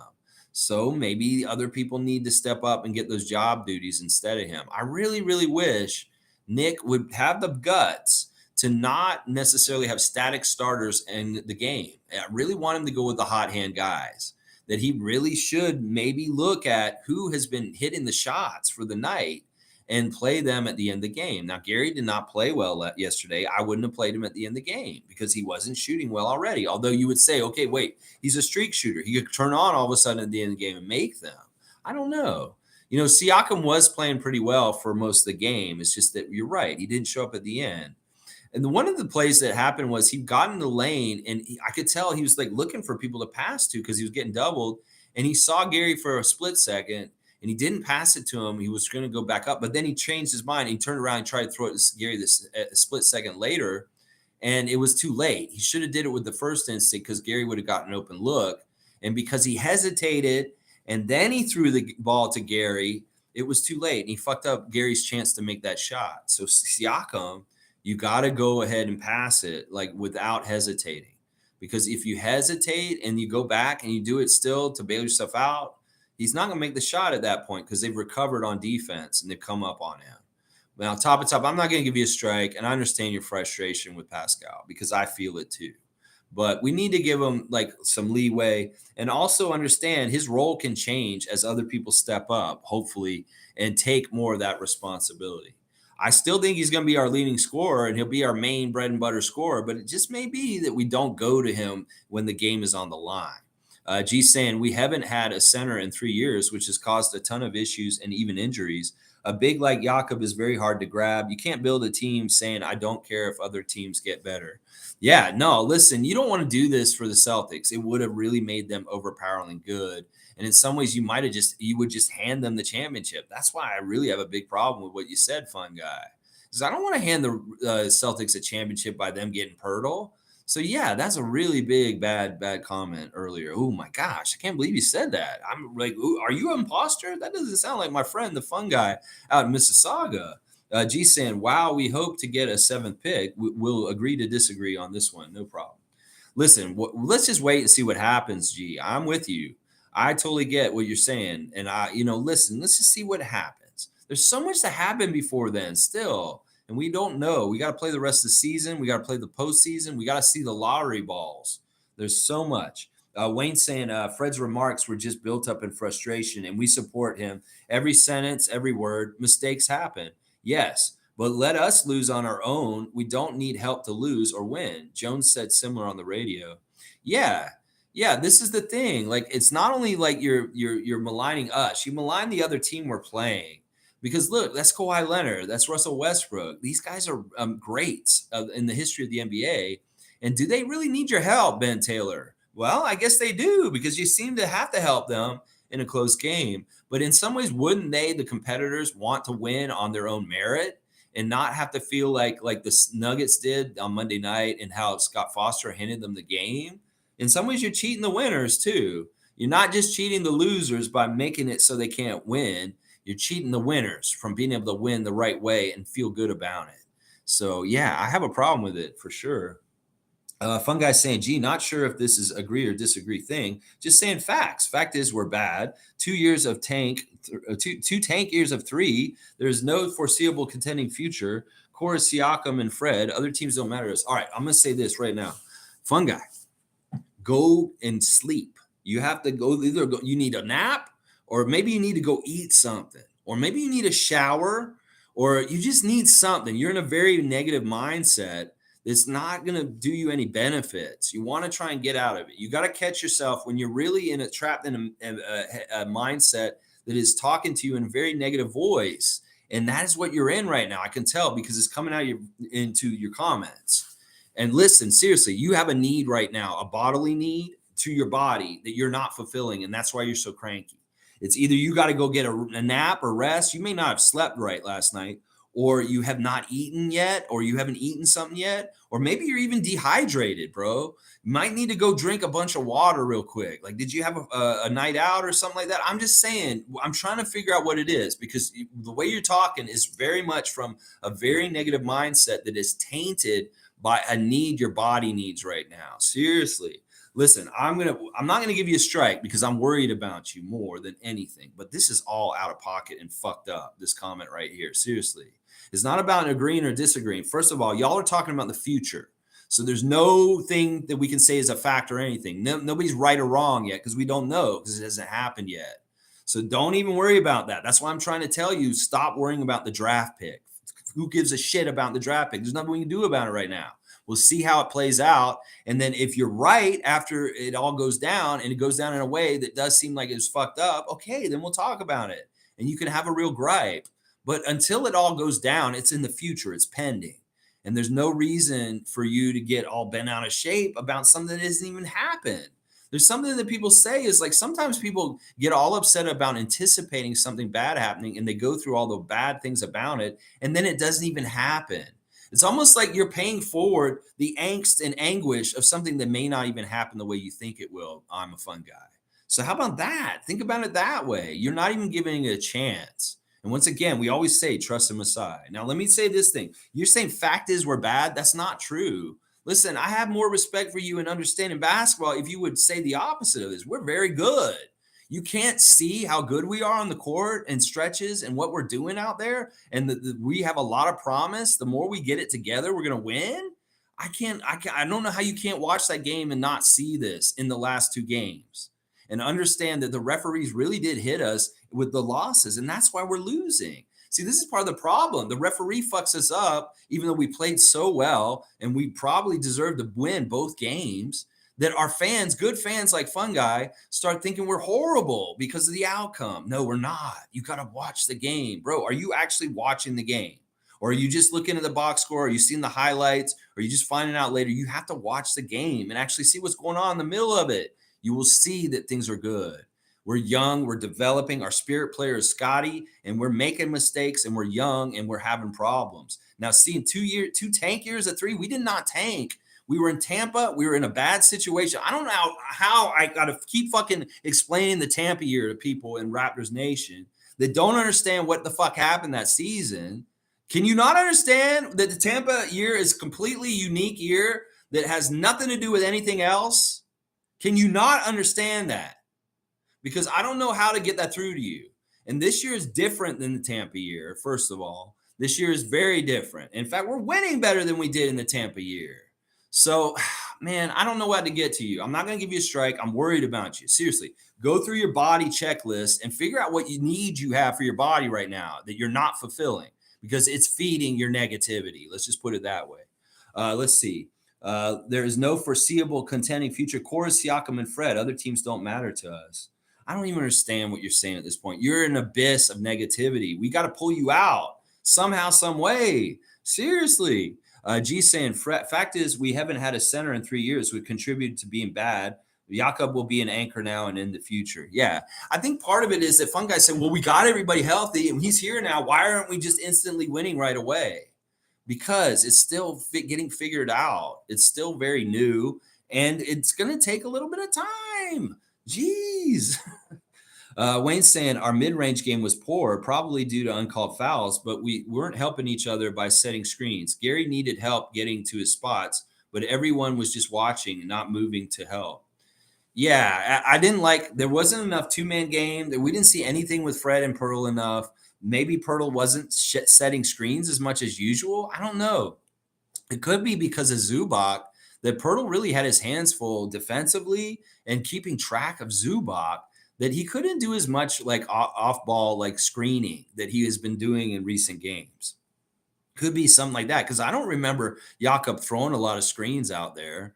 So I could agree with this, Wayne. That does seem like that. I wanted them to shoot more mid-range recently. Now I'm looking at the shot chart for the game, and it's really weird because listen, all the missed shots are right next to the basket. They barely took any mid-range shots for sure. But like you look in the middle of the paint, and there's so many missed shots by the Raptors on their shot chart that it's crazy. You know, I can't believe how many shots they missed in the lane last night. It is crazy. G saying the one thing refs can manipulate games with are screens. They don't call illegal screens a lot, and then will suddenly call one randomly. That's the thing. There's no consistency, whether it's a consistency on one end of the court with the other end of the court, whether it's a consistency of calling the whistle the same way throughout the whole 48 minutes and not switching up the sensitivity of them blowing the whistle, like all of a sudden with no warning. You know, it's exactly right. G's right. There's a lot of illegal shit that they let go all the time. And then it's like, okay, we'll call it now. That's what I'm saying. It's a subjective art, the officiating of the NBA. It's not like these guys are doing it clear cut by the book. They're definitely choosing and picking when they want to call shit and how. And in some ways, then you got to worry about, okay, are they doing this to point shave? Are they doing this for betting purposes? Are they doing this? Why? You know, if they wanted to do it consistently, they would just do it consistently or try to as much as possible. But they're not, obviously. It's very, very inconsistent. And we can all see that. It's part of the problem for the NBA is the NBA fans are much more educated. We're in the age of social media and the internet. We can break down everything. We can analyze everything like the grassy knoll and JFK, that they're fucked, that we can actually go and see all their bullshit and we can see right through it. The veil's lifted. So any of the kind of bullshit that's not on the up and up with the referees in the NBA needs to stop because we know it. We can detect it and we can see it. And Fred is talking about it. And that is what the NBA needs to reconcile and figure out. It's like, look, you have very learned NBA people, the fans, basketball fans that love the sport, but they're getting turned off by it because they know it's not fair. You could lose your people that you think you so easily have, Adam Silver, even with load management and stars not showing up for games. Well, the product suffers because it doesn't seem like it's on the up and up. The product suffers because the best stars aren't suiting up and playing. People stop paying money. People stop going to games. People stop watching games. The NBA suffers economically.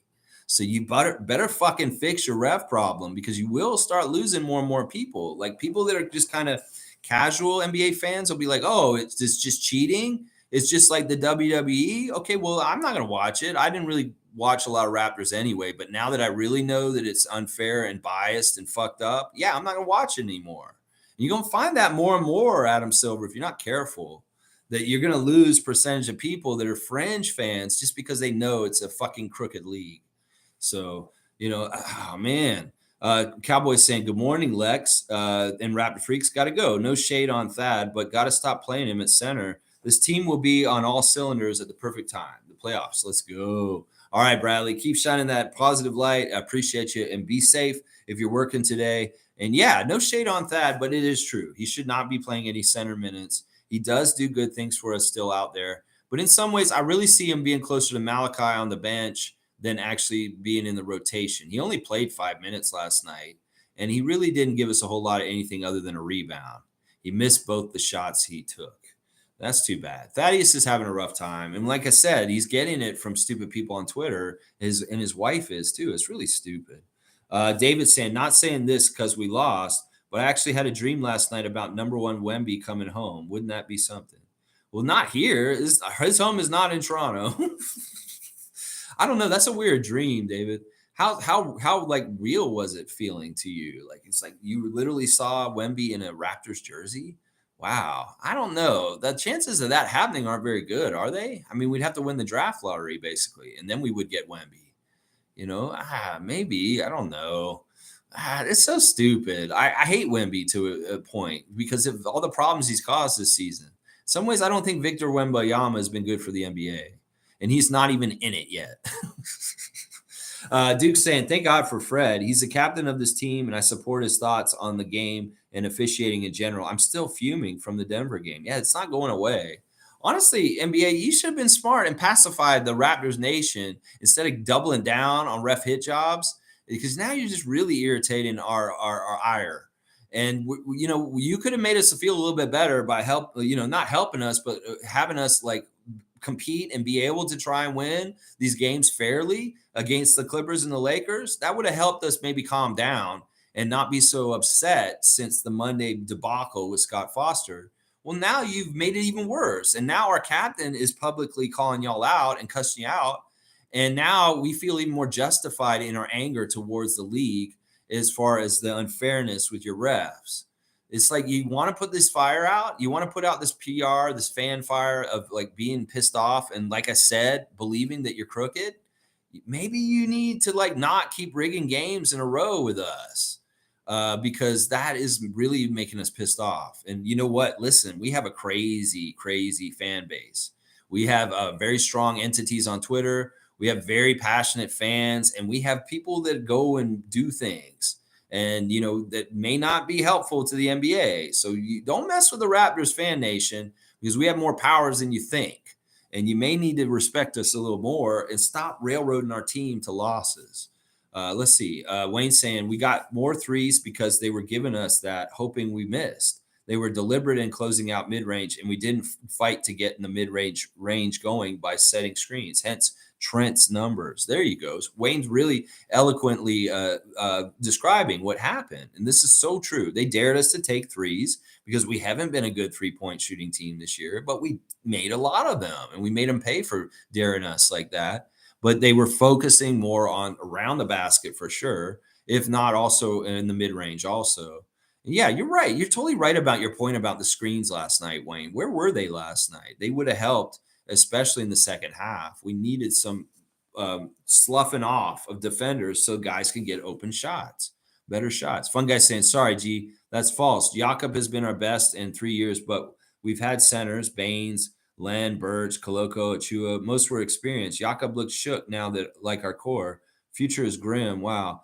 Bro, are you trying to get out, bro? Seriously, go eat something. You're the one who thinks it's so grim, bro. It's got to be that your body is upset at something like that. This is on a physical level. This is not on a mental level. Your brain is not talking right now. There's something wrong with you physically as far as you're either really tired or you're very hungry.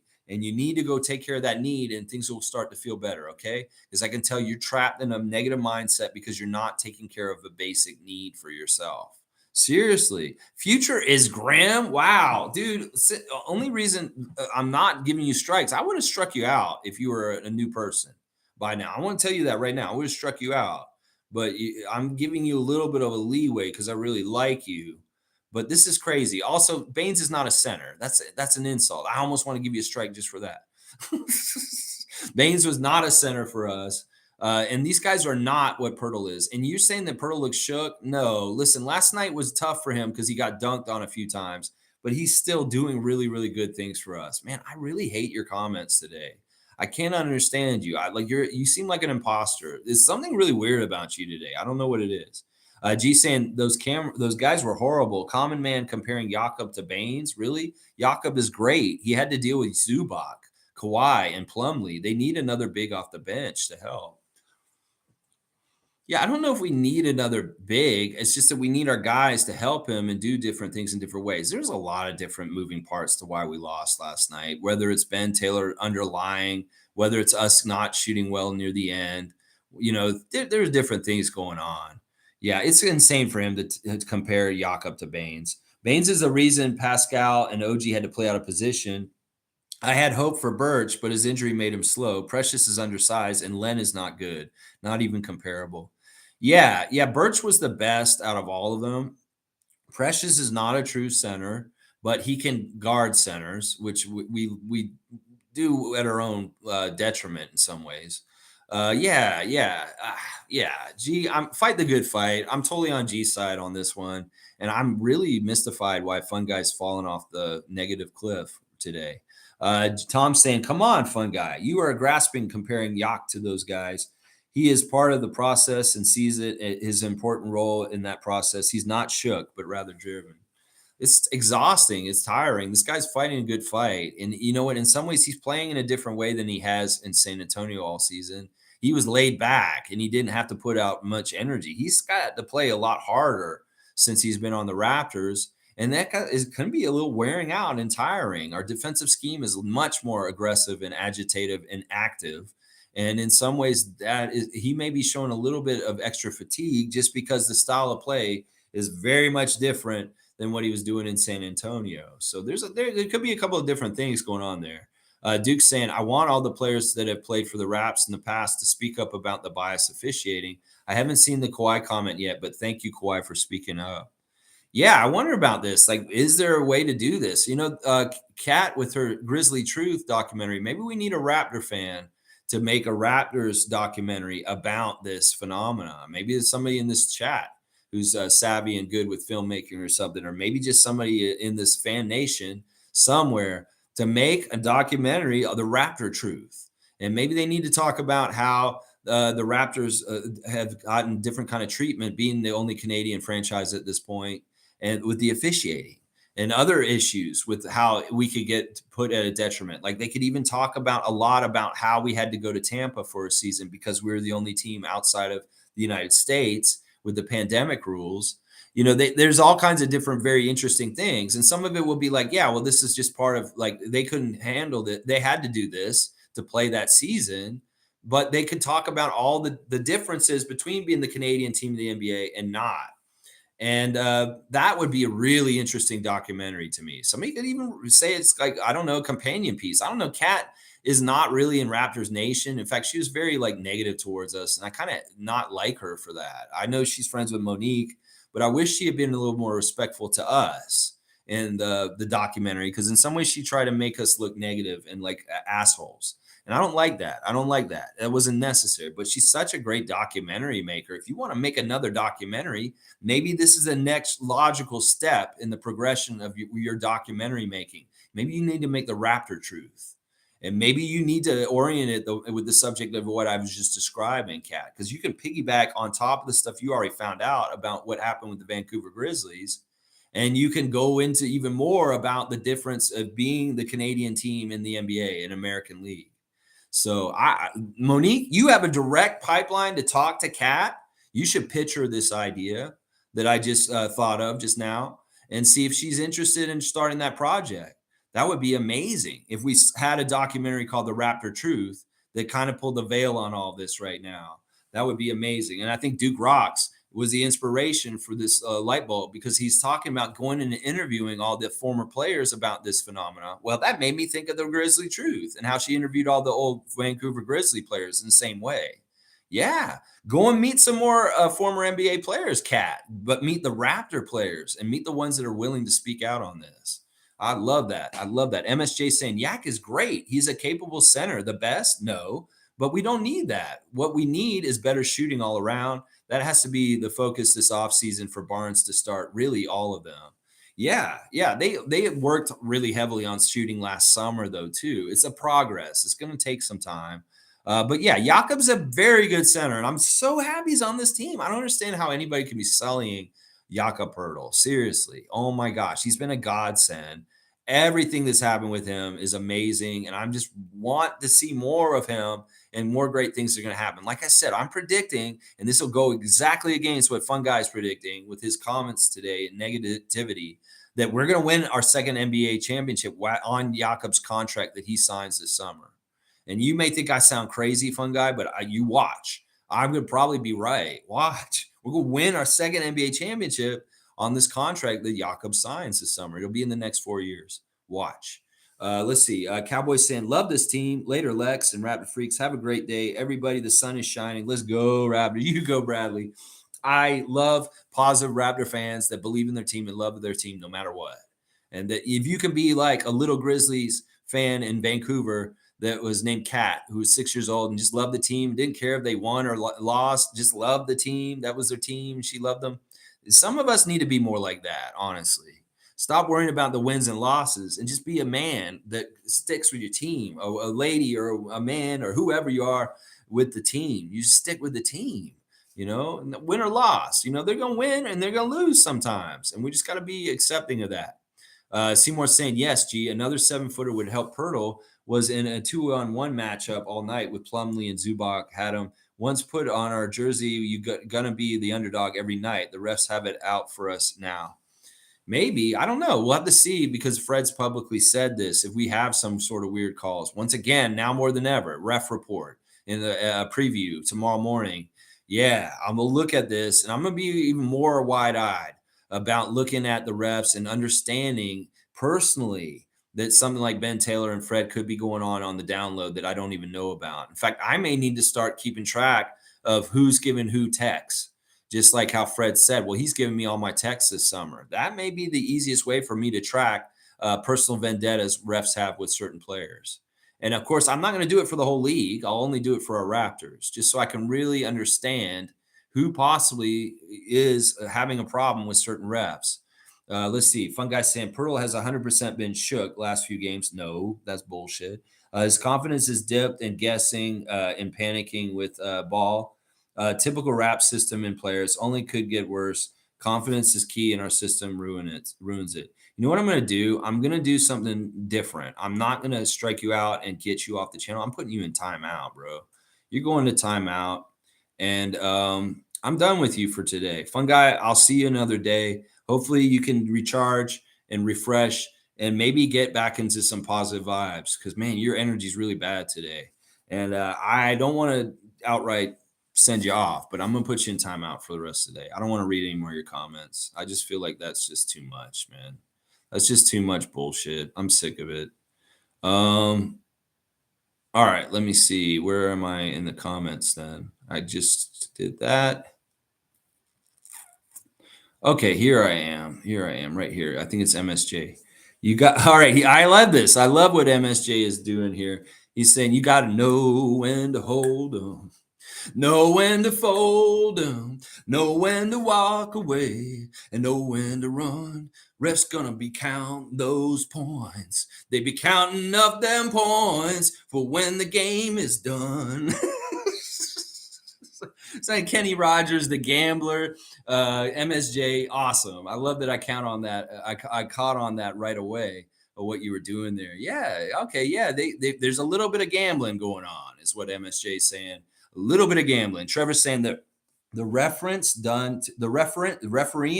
done to us again, like Fred for calling out for the referees. Yeah. You think that we're going to get more of this treatment because he said that? Well, we'll have to see, and we'll have to pay attention.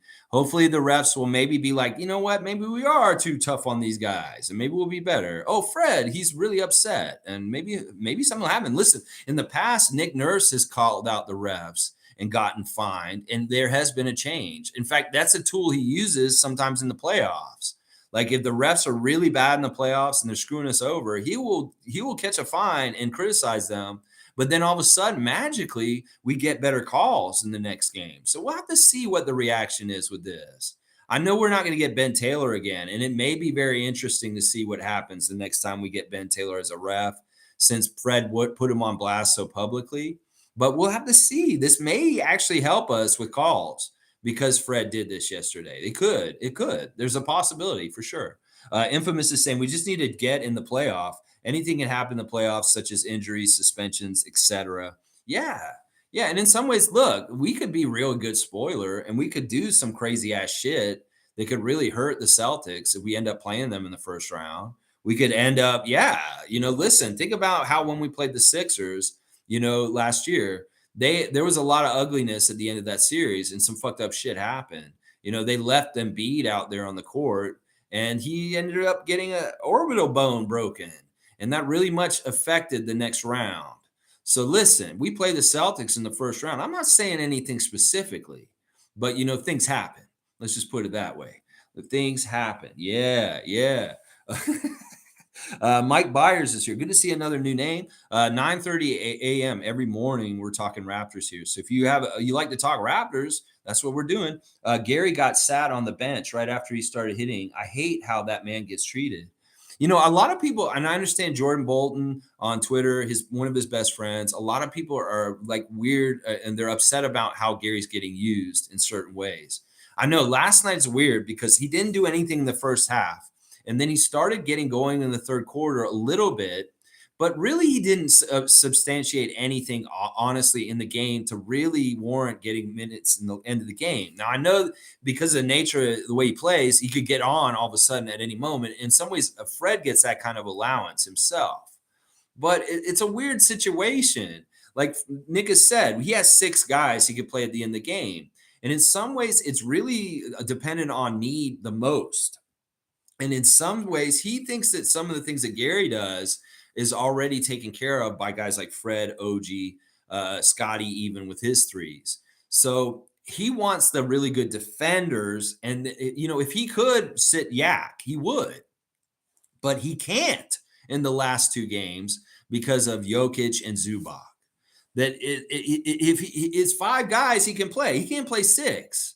So obviously you're going to have Siakam and Fred out there just because of seniority and their time. But in some ways you could make an argument, no, I don't want one of those guys out there and I'd rather have Gary in there. I mean, I could get behind that on certain nights. And I wish Nick in some ways would do that. Like if he knows Gary has a more hot hand for the night and Fred is really a dud for the night, I have no problem with him benching Fred at the end of the game, even though Fred is the most effective floor general and the best person to carry us to the end of the game with time management and making sure we're on the right end of the score at the end of the game. He really is our best person at doing that. So in some ways, that trade-off is you don't want to make that trade-off.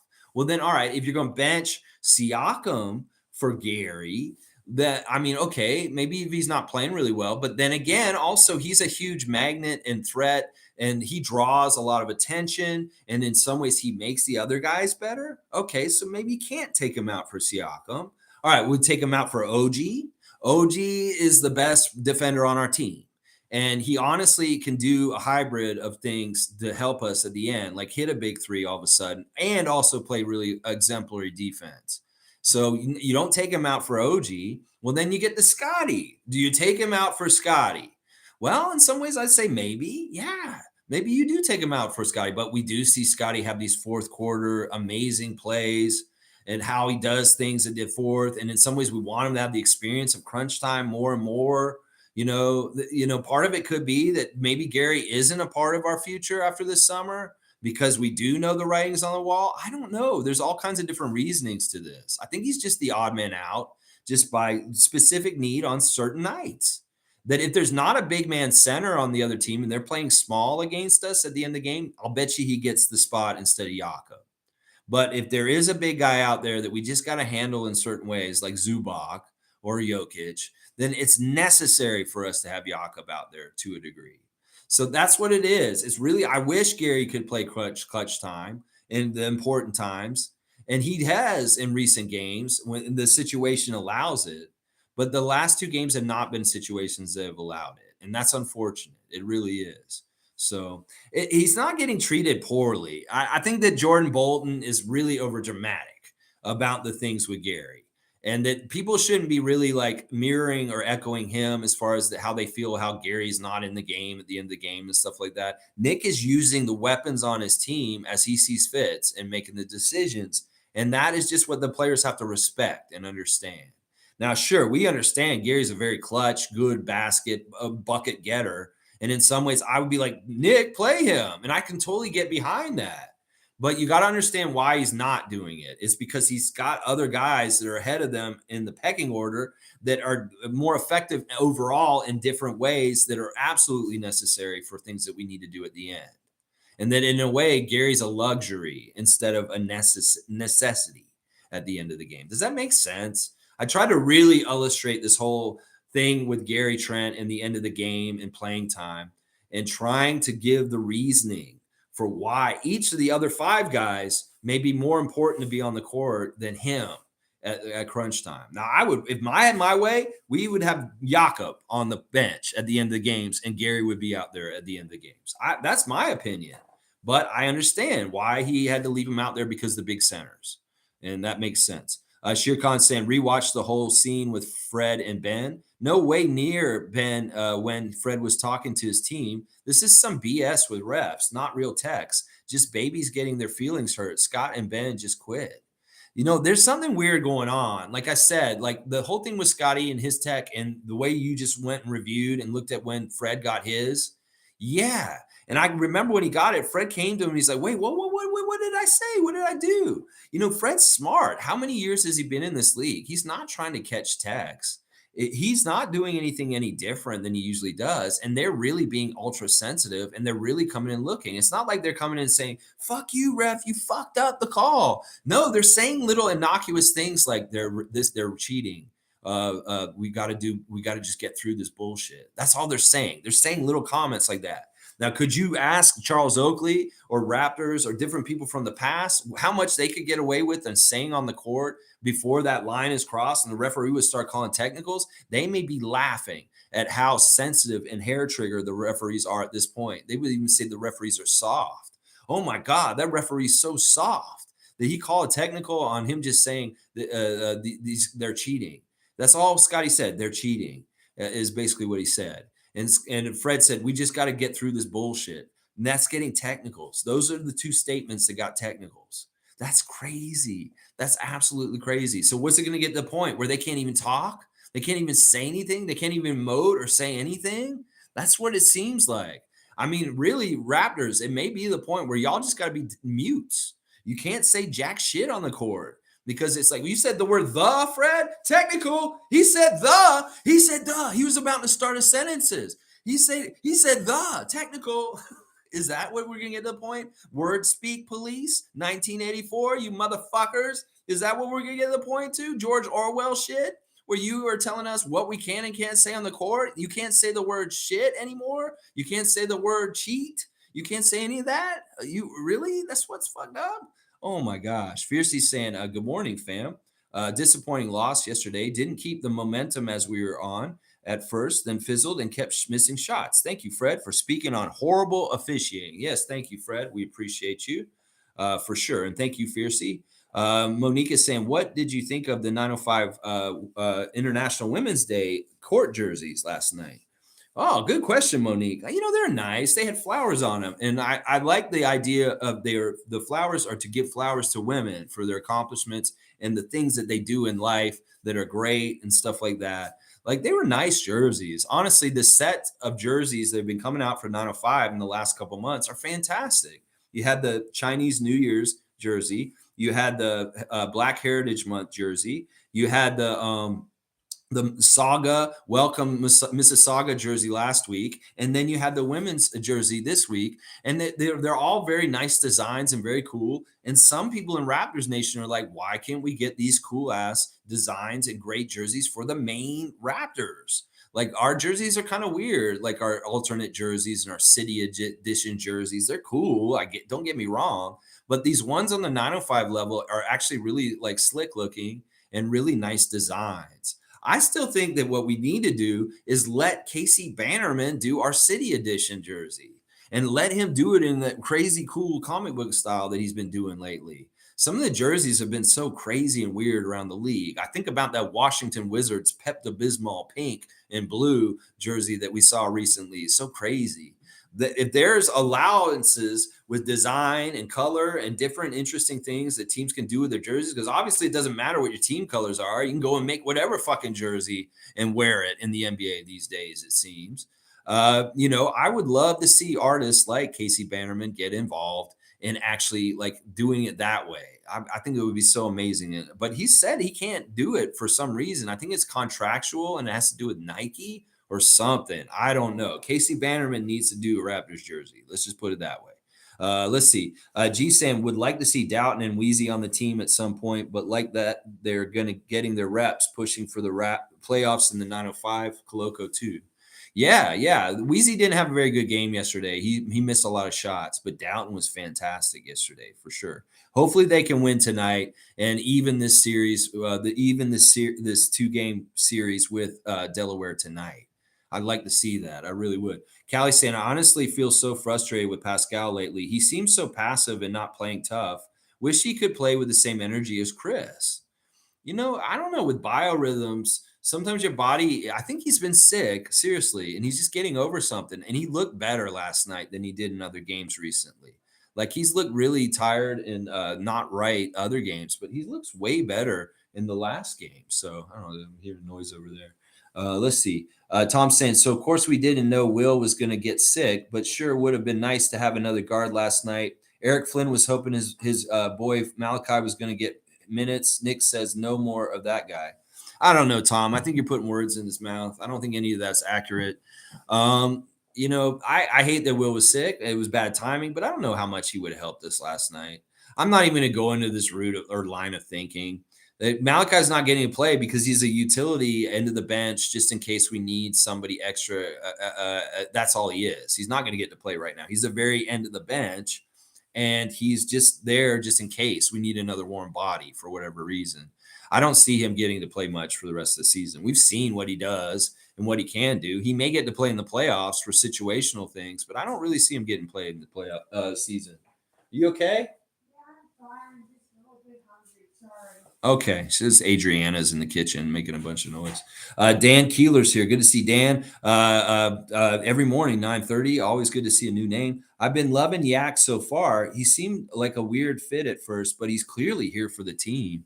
Yeah, he's fantastic, Dan. I mean, you go back and look at the old clips of him with Fred and Pascal from back in the day, and he was amazing.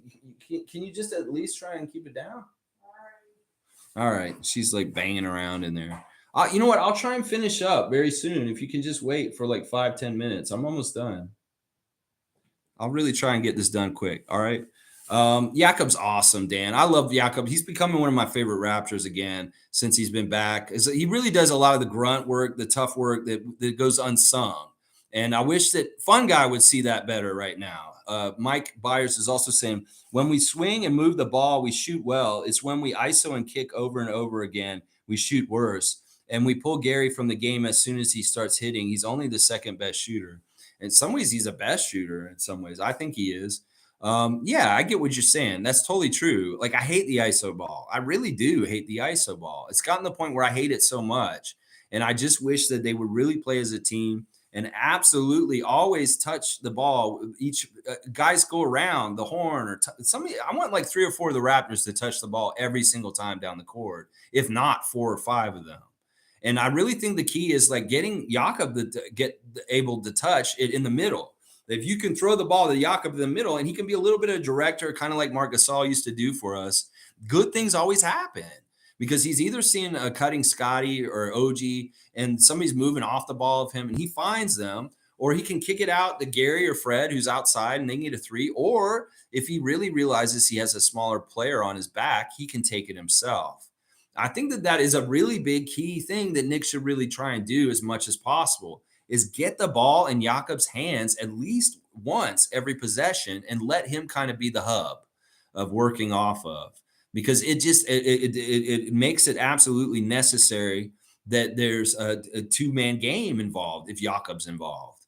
is very rarely he's going to go one-on-one and try and beat somebody. And usually if he does that, it's because it's very much money and it's an easy mismatch.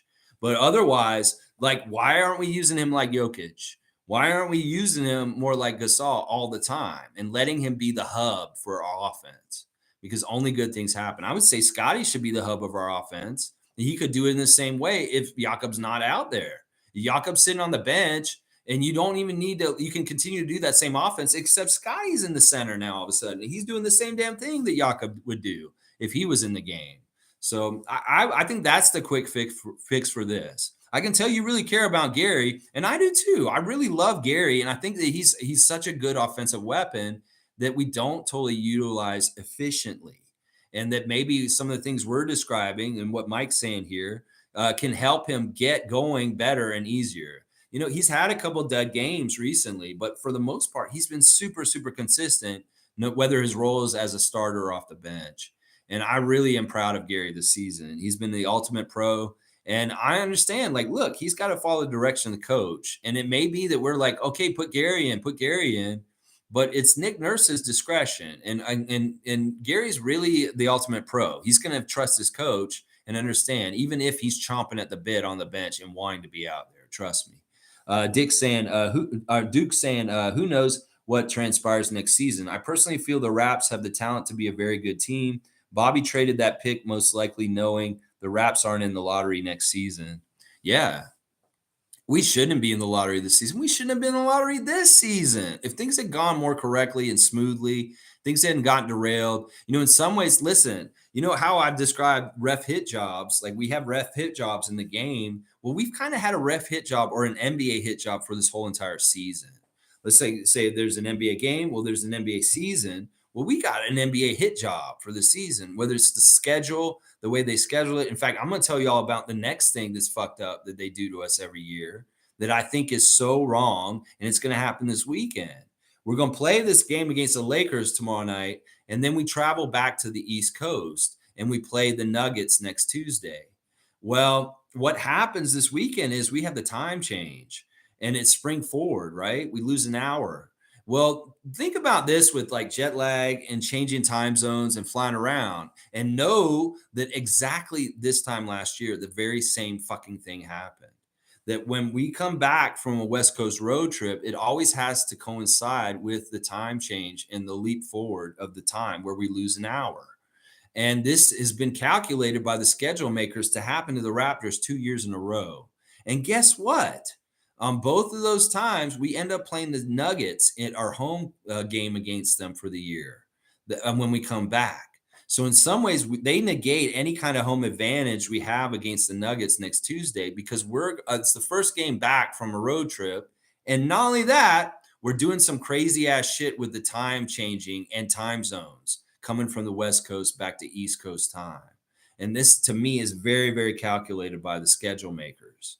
And that's what I'm trying to say. There's ref hit jobs in the game, and then there's schedule makers and NBA hit jobs on the whole for the whole season and the way they build our schedule.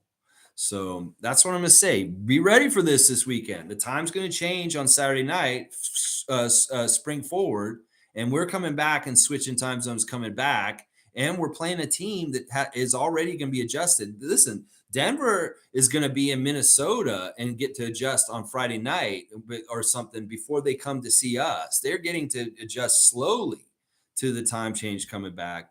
Meanwhile, well, I guess we'll have all weekend to kind of get adjusted to it. But yeah, it's going to fuck with these guys' body clocks, their internal biological body clocks, because they went all the way to the West Coast. They're on West Coast time. And then there's going to be a time change, the daylight savings, and they're coming back to East Coast. So you think about how that messes up kind of your biorhythm in ways, you know?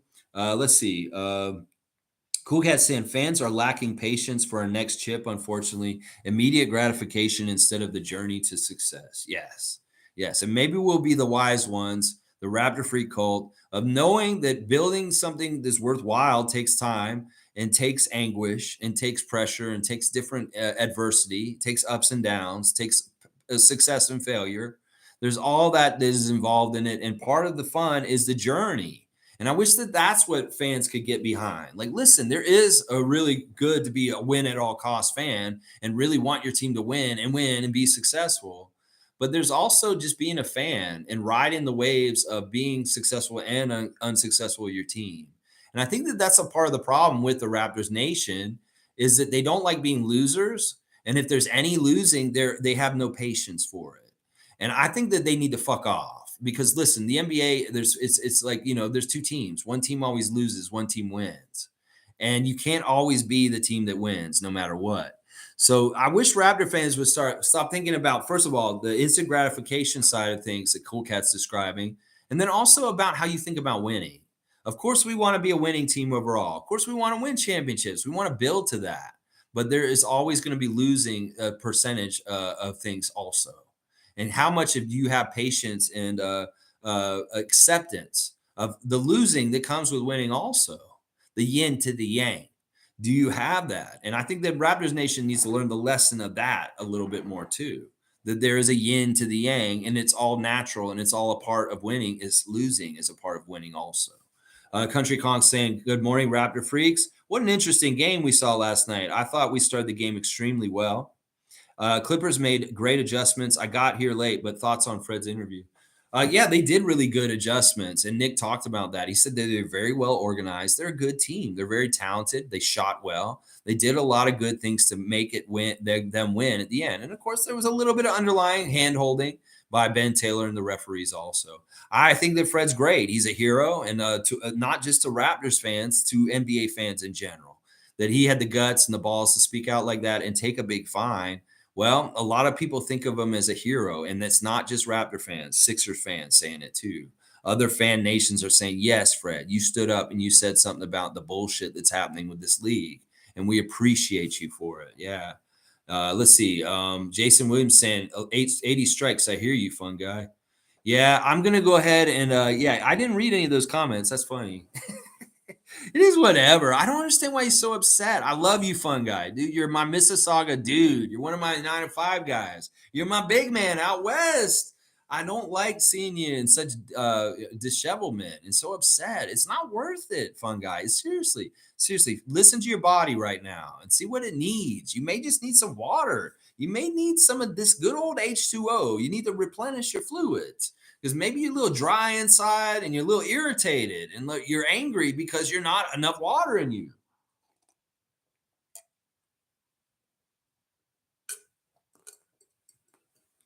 I chug it like beer. Yeah. All right, let's see. Sure Constant. The door is wide open for the 7 seed. Miami not doing well this year. Atlanta's also up and down. 2.5 to 3 games separating 4 playing teams. A 2 or 3 game win streak or losing streak can change the whole thing. That's why we just got to be ready for whatever. And like I said, we win or lose, I stand with this team. And I'm not going to get negative like FunGuy's been today. I love this team, and I know the good things are coming. We're trending up.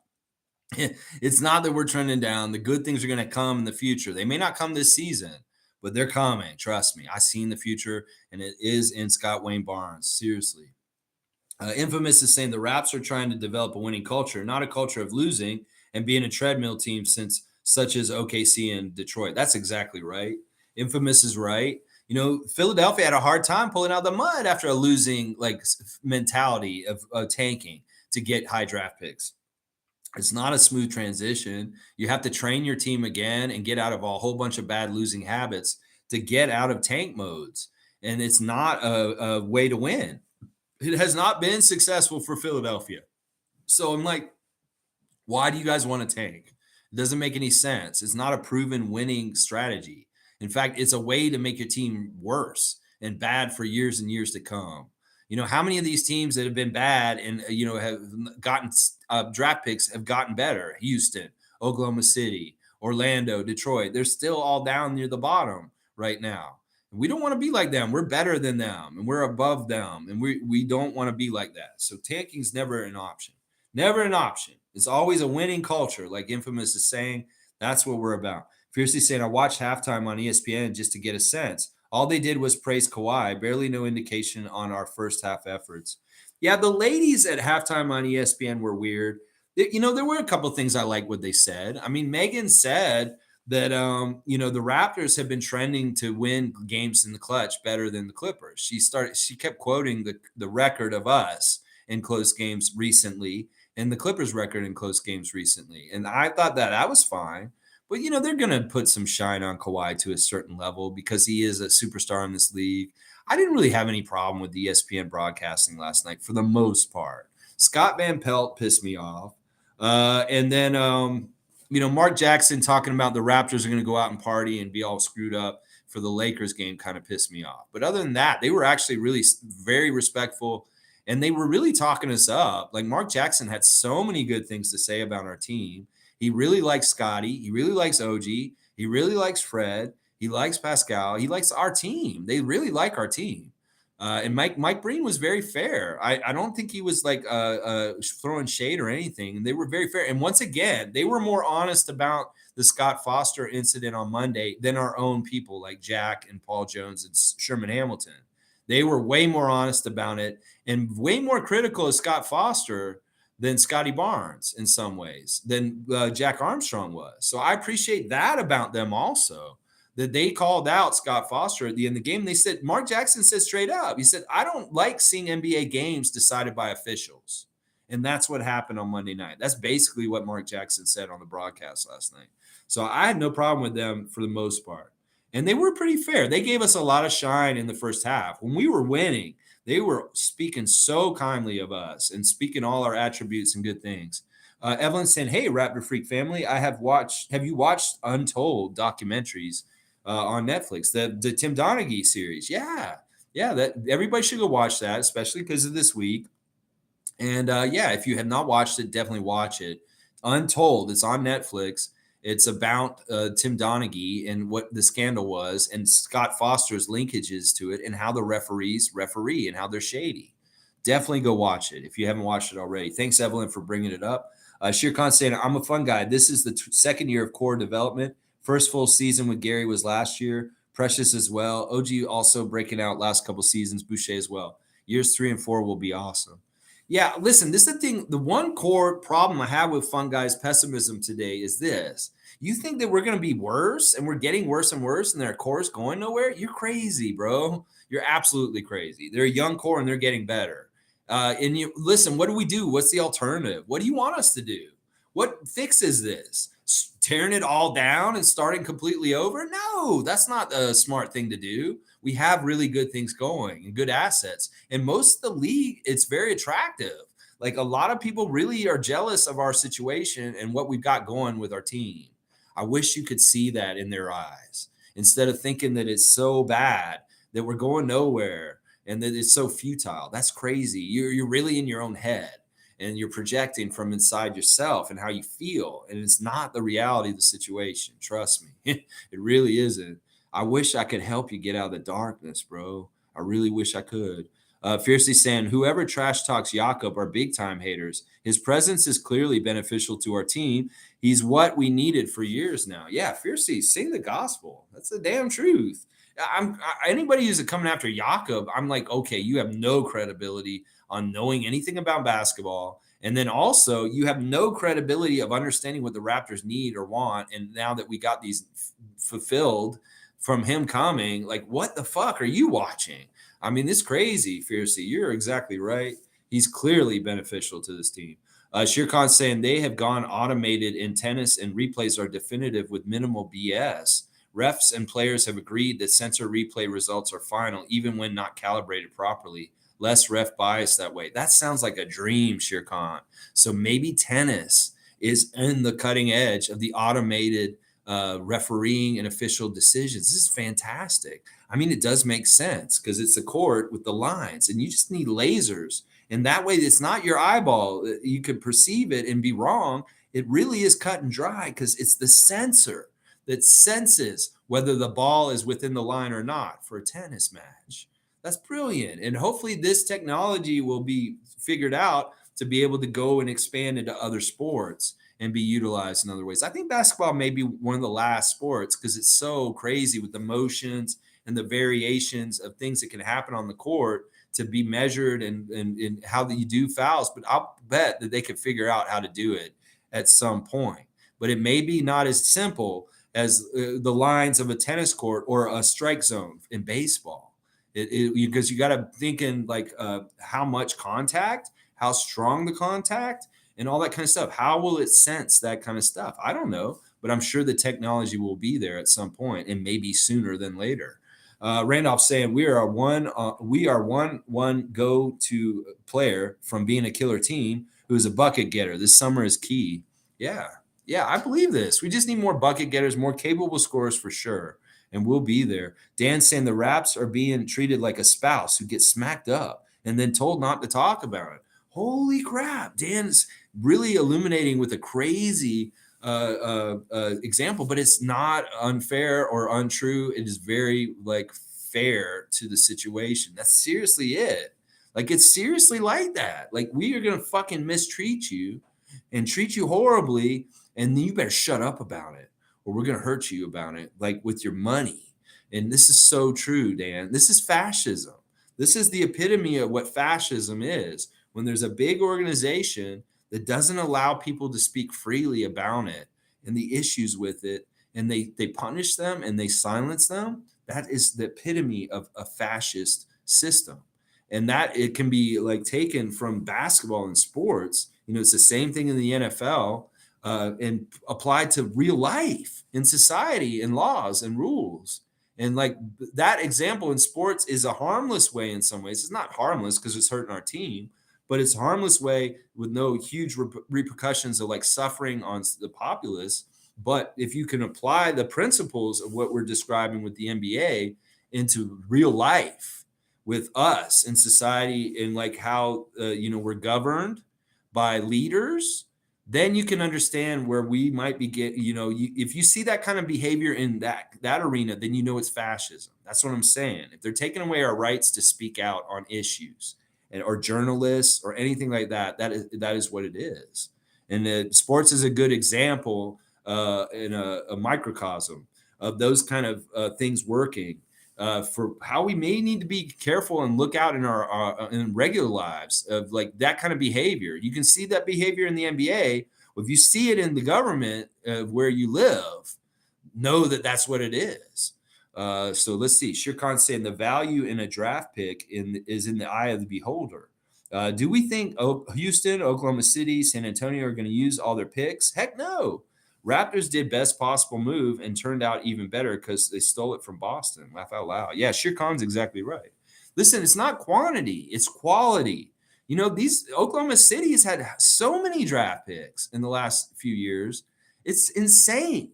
It's like, how do they keep all these guys? I look at what their training camp roster is like last season, and I'm like, they have like 25 players. They're only going to get to keep 17.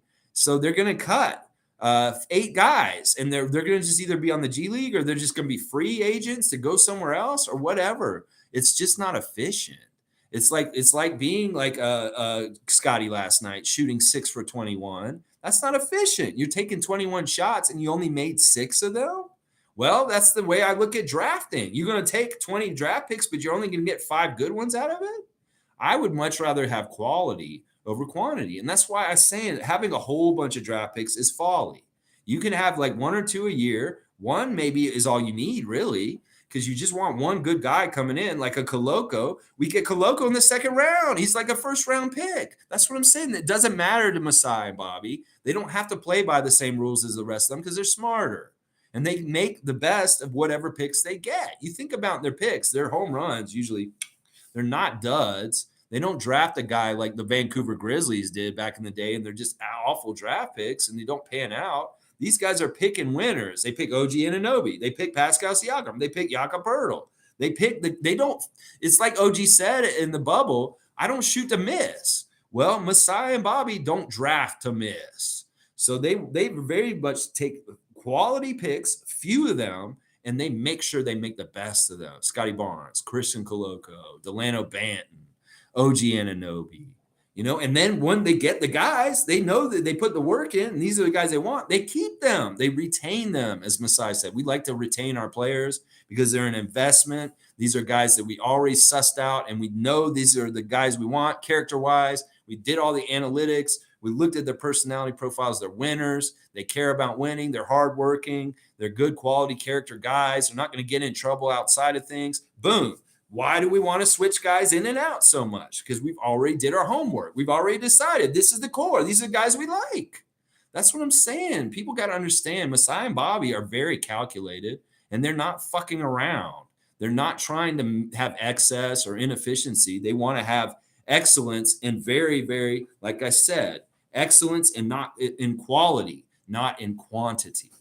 And I hope that explains some of it about the philosophy of our front office and why we're not like the Oklahoma City Thunder, why we're not like Orlando. Maybe these guys are idiots and they're just throwing darts at the dartboard blindly. They're just trying to get a hit. Oh no. Masai and Bobby are getting hits. They're pre-calculating and landing hits. Christian Coloco, Scotty Barnes. The other teams are just hoping. Oh, let's just hope Jalen Williams, one of those Jalen Williams comes out and makes something happen. That's the way I look at it. Quality over quantity with our front office. Yeah. Stephen A. Smith said Fred is right. Good. Keep echoing it. I love that. Monique saying positive, everyone. Positive, everyone. We love you, Fred. W Stream Lex, despite the outcomes of these negative comments and fans, togetherness, but that's not always the case. Keep at it. We support you. Right on, Monique. I appreciate it. And I support you also, Monique, Superfan Lawrence.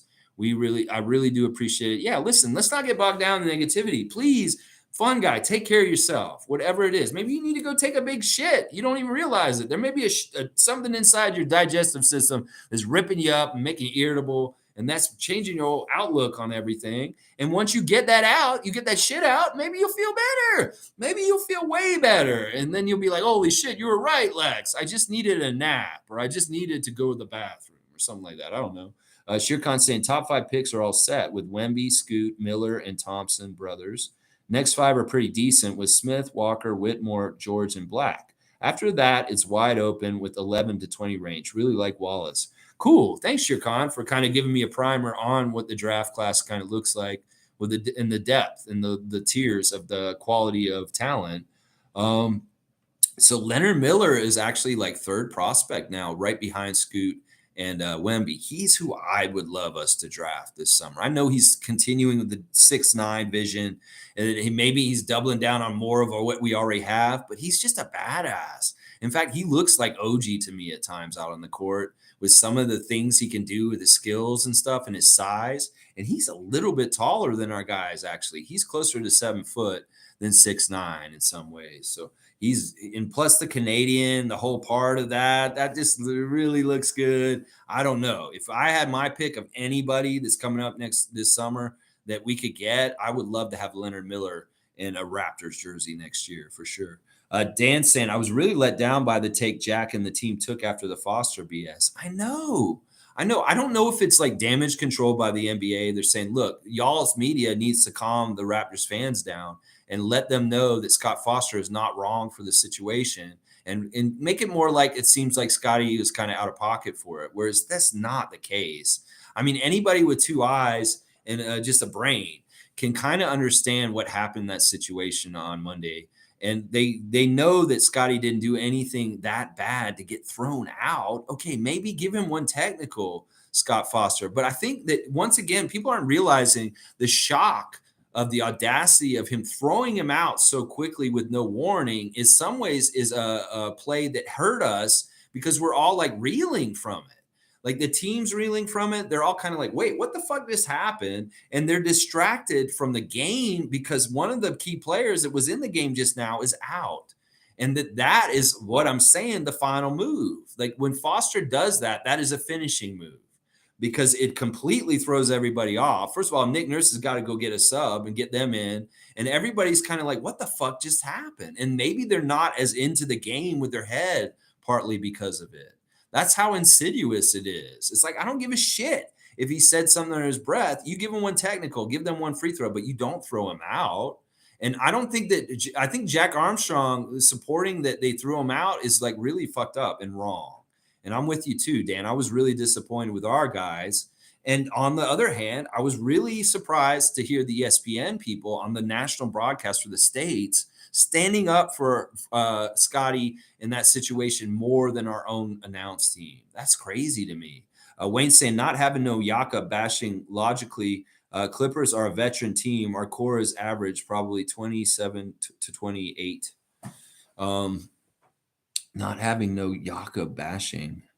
Yeah, he's not about the Yaka bashing. I'm with you. The Clippers are a veteran team. Our core is average. Yeah, they are older, definitely older and more experienced. Obviously, Kawhi, a two-time Finals MVP for two different teams, one of the most unstoppable players in the league. You got Russell Westbrook, who used to average a triple double. Paul George is his own, person that is very dangerous and highly respected vet that's been around forever. That's another big factor. Wayne's right that our core and our average age is much younger than theirs. But in some ways, we were managing and dominating them in more ways during the game. In some ways, I don't know. It's tough to say, but that is a factor that we need to keep in mind. That their core is much older and more ready to try and win right now, even if they're not going to because they're not gelling than ours. And that's a good thing to keep in mind. Dan saying, I think this team is better than the 2019 team, aside from the Kawhi piece. If we add another big piece, we're right in there in contention. I don't mind losing on our own merits. I love this team. Dan Keeler is like rookie of the day. I'm going to give both you guys rookie of the day, though, because both of you guys have been really good. Dan and the other new name I saw earlier, Mike. You know what, Dan? I really appreciate you being here in your comment. I'm totally with you. This echoes something that I really feel too. I'm a very positive fan, and I like to see it the glasses half full instead of half empty, unlike some Raptor fans. And that's the thing. We got to shine a light and really look at the positives we're building, and the future is really super bright. And why, if you were going to be a fan, why would you want to believe in the best things happening for them? Sure, there's two ways it can go. Bad things can happen or good things can happen, but we want to have the best things happen for them so they have the best success. And I'm totally with you. I mean, listen, comparing them to the 2019 team is tough because that 2019 team was so veteran with so many good players on it. But in some ways, I get what you're saying. And it's kind of like Scottie and Precious and the depth of our top 9 players that makes me think this.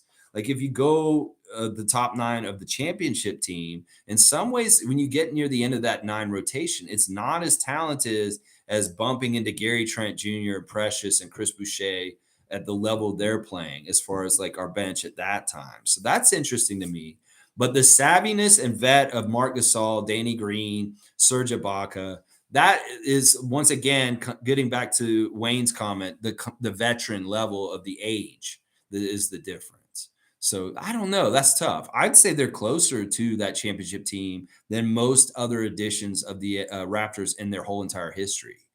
I think you're right. I think we're closer to that championship team right now than maybe even that Vince team back in the day with Oakley and all them. That this is a much better team, much more talented, much more super powerful team than even the Vince years.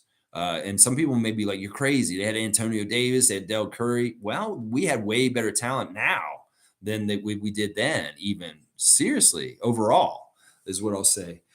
Dan, great comments today. I really appreciate you. I hope you will come back and join us more often. Now, I know that every day may not be easy, but every day we are here, just so you know. And we're even here during the off season. I don't take a day off. I do this 365 days a year. And during the off season, we do all kinds of fun off season stuff. Like we'll play trivia. We do we react to everything that happens Raptors related as it comes every single day. Sheer Khan at Click had a nice video of this sort of inconsistent calling of screens toward the ends of games, and flops are called as fouls more frequently, a la Marcus Smart, with set floppers getting phantom calls. Weird. Okay, cool. I'm going to have to see that video. Maybe you can post it in the comments, Sheer Khan.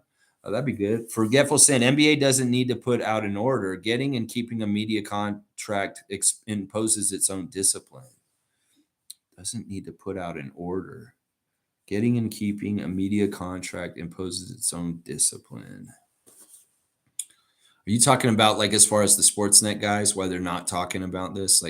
Or Jack Armstrong wasn't talking about this? Maybe. I don't know. I'm not totally understanding your comment, Forgetful. Maybe put it, elaborate or something. Shirkan saying, I don't want Wemby or Scoot. No, thank you. Better off on tank teams. Raps are built very differently. This draft is strong. So happy we gave up 2024 pick instead. Not much in 2024 draft picks. See, I like that Shirkan's looking ahead and things like that. I think that's really good. And I don't believe in this the draft next year. I think Masai said the same thing recently. He's like he doesn't have a real thrilled about the crop coming out next year. So we'll see. All right, Dan saying, I honestly don't really do social media, But after that Scottie toss, I had to know if anybody else felt the way I did. I'm kind of loving connecting to other fans, but other groups are too negative for me. Well, Dan, listen, seriously, if you want the most for the Raptors, you love the team, want to root for the team, and like with real fans, people that really honestly have the best intentions for the team as far as getting towards Larry O'Brien's and winning and staying positive, this is the channel for you. There's so much content on the Raptors on YouTube right now, and it's between a lot of different things. Some people are very negative and they come at it and they're very destructive. Some people are very like by the book and they're fair and stuff, but we really try to make it like we're for this team and maybe a little bit like a bias towards them unfairly, but we got to be the counterbalance for the things that are biased unfairly against the team. And that's the way we really look at it as far as the Raptor freak cult. That's who we are. We're the Raptor freaks, and that's what we identify as. We're not just fans. We're not just fanatics. We're freaks about the Raptors and positive freaks, and that's what we're really about. And I hope we see you more frequently. You found a good home here if you like our channel. And we're crazy. We talk about everything here and all kinds of different stuff. But on that note, I should probably wrap it up. I know Adriana wants to go eat something. Greg's saying your takes are pretty tempered, Lex. Clearly, you're 100% fans too. Awesome. Thanks, Greg. I appreciate it. Yeah, and check out Gubsound Clink, another great YouTube channel with all kinds of cool bells and whistles and production value that I don't have on my stream. We all have our strengths, but I really do appreciate Greg's channel. And I see, Greg, you had a new piece this week out on the Scott Foster, Scottie Barnes controversy. Maybe you'll have another one for Fred from last night. I'll bet you will. And I'll bet you won't censor him. I'll bet you'll put him on there and put him on blast, as you should, Greg. All right. I appreciate everybody being here. Like, comment, subscribe, share. If you have friends that are positive Raptor fans like us, and they're sick of all the negativity and just the toxicity and stuff like that, tell them about this channel because we can help. There's been times where we've had very sad things happen this season, and people have come in here and found this is like therapy, because they want to believe in the team, but they know that they can get really jaded and cynical because of how unfair or some of the turn of events at the end of games and how bad we lost in a certain way, just something stupid. This has turned out to be a very useful tool for people who want to stay positive amidst all the bad shit this season. So I appreciate everybody being here. Please like, comment, subscribe, and share with your friends that need help seeing the positive light also. All right, guys, I'll be back tomorrow with the preview for the Laker game tomorrow. And hopefully the Raptors 905 can even the series against the Blue Coats tonight at 7:30. So check that game out tonight at Paramount Fine Food Center, the second game against the Blue Coats. Hopefully they'll have more success tonight than they did yesterday. Let's go Raptors 905. Let's go Raptors. Let's go Fred VanVleet. Keep dropping those truth bombs. You have big balls, sir. Just like you did in the game last year and you got fined for that. Well, you're going to get fined for what you did last night, too. You are a rogue and you are a truth teller. And the league needs more people like you speaking out. And I appreciate everybody supporting him and echoing him and saying he's right. He's right. He's right. I appreciate everybody fighting this fight. Can we get integrity back in the NBA game better? Adam Silver, somehow, some way, or are you going to go take a job as a CEO of Disney and leave it to the next person that they can clean up the mess that you're leaving in the NBA? Who knows? We'll have to see if Adam Silver is still the commissioner of the NBA or he's going to go be the CEO of Disney. We'll have to find out. Y'all have a great day, and I'll see y'all tomorrow. Let's go, Raptors! Yeah, baby! Woo!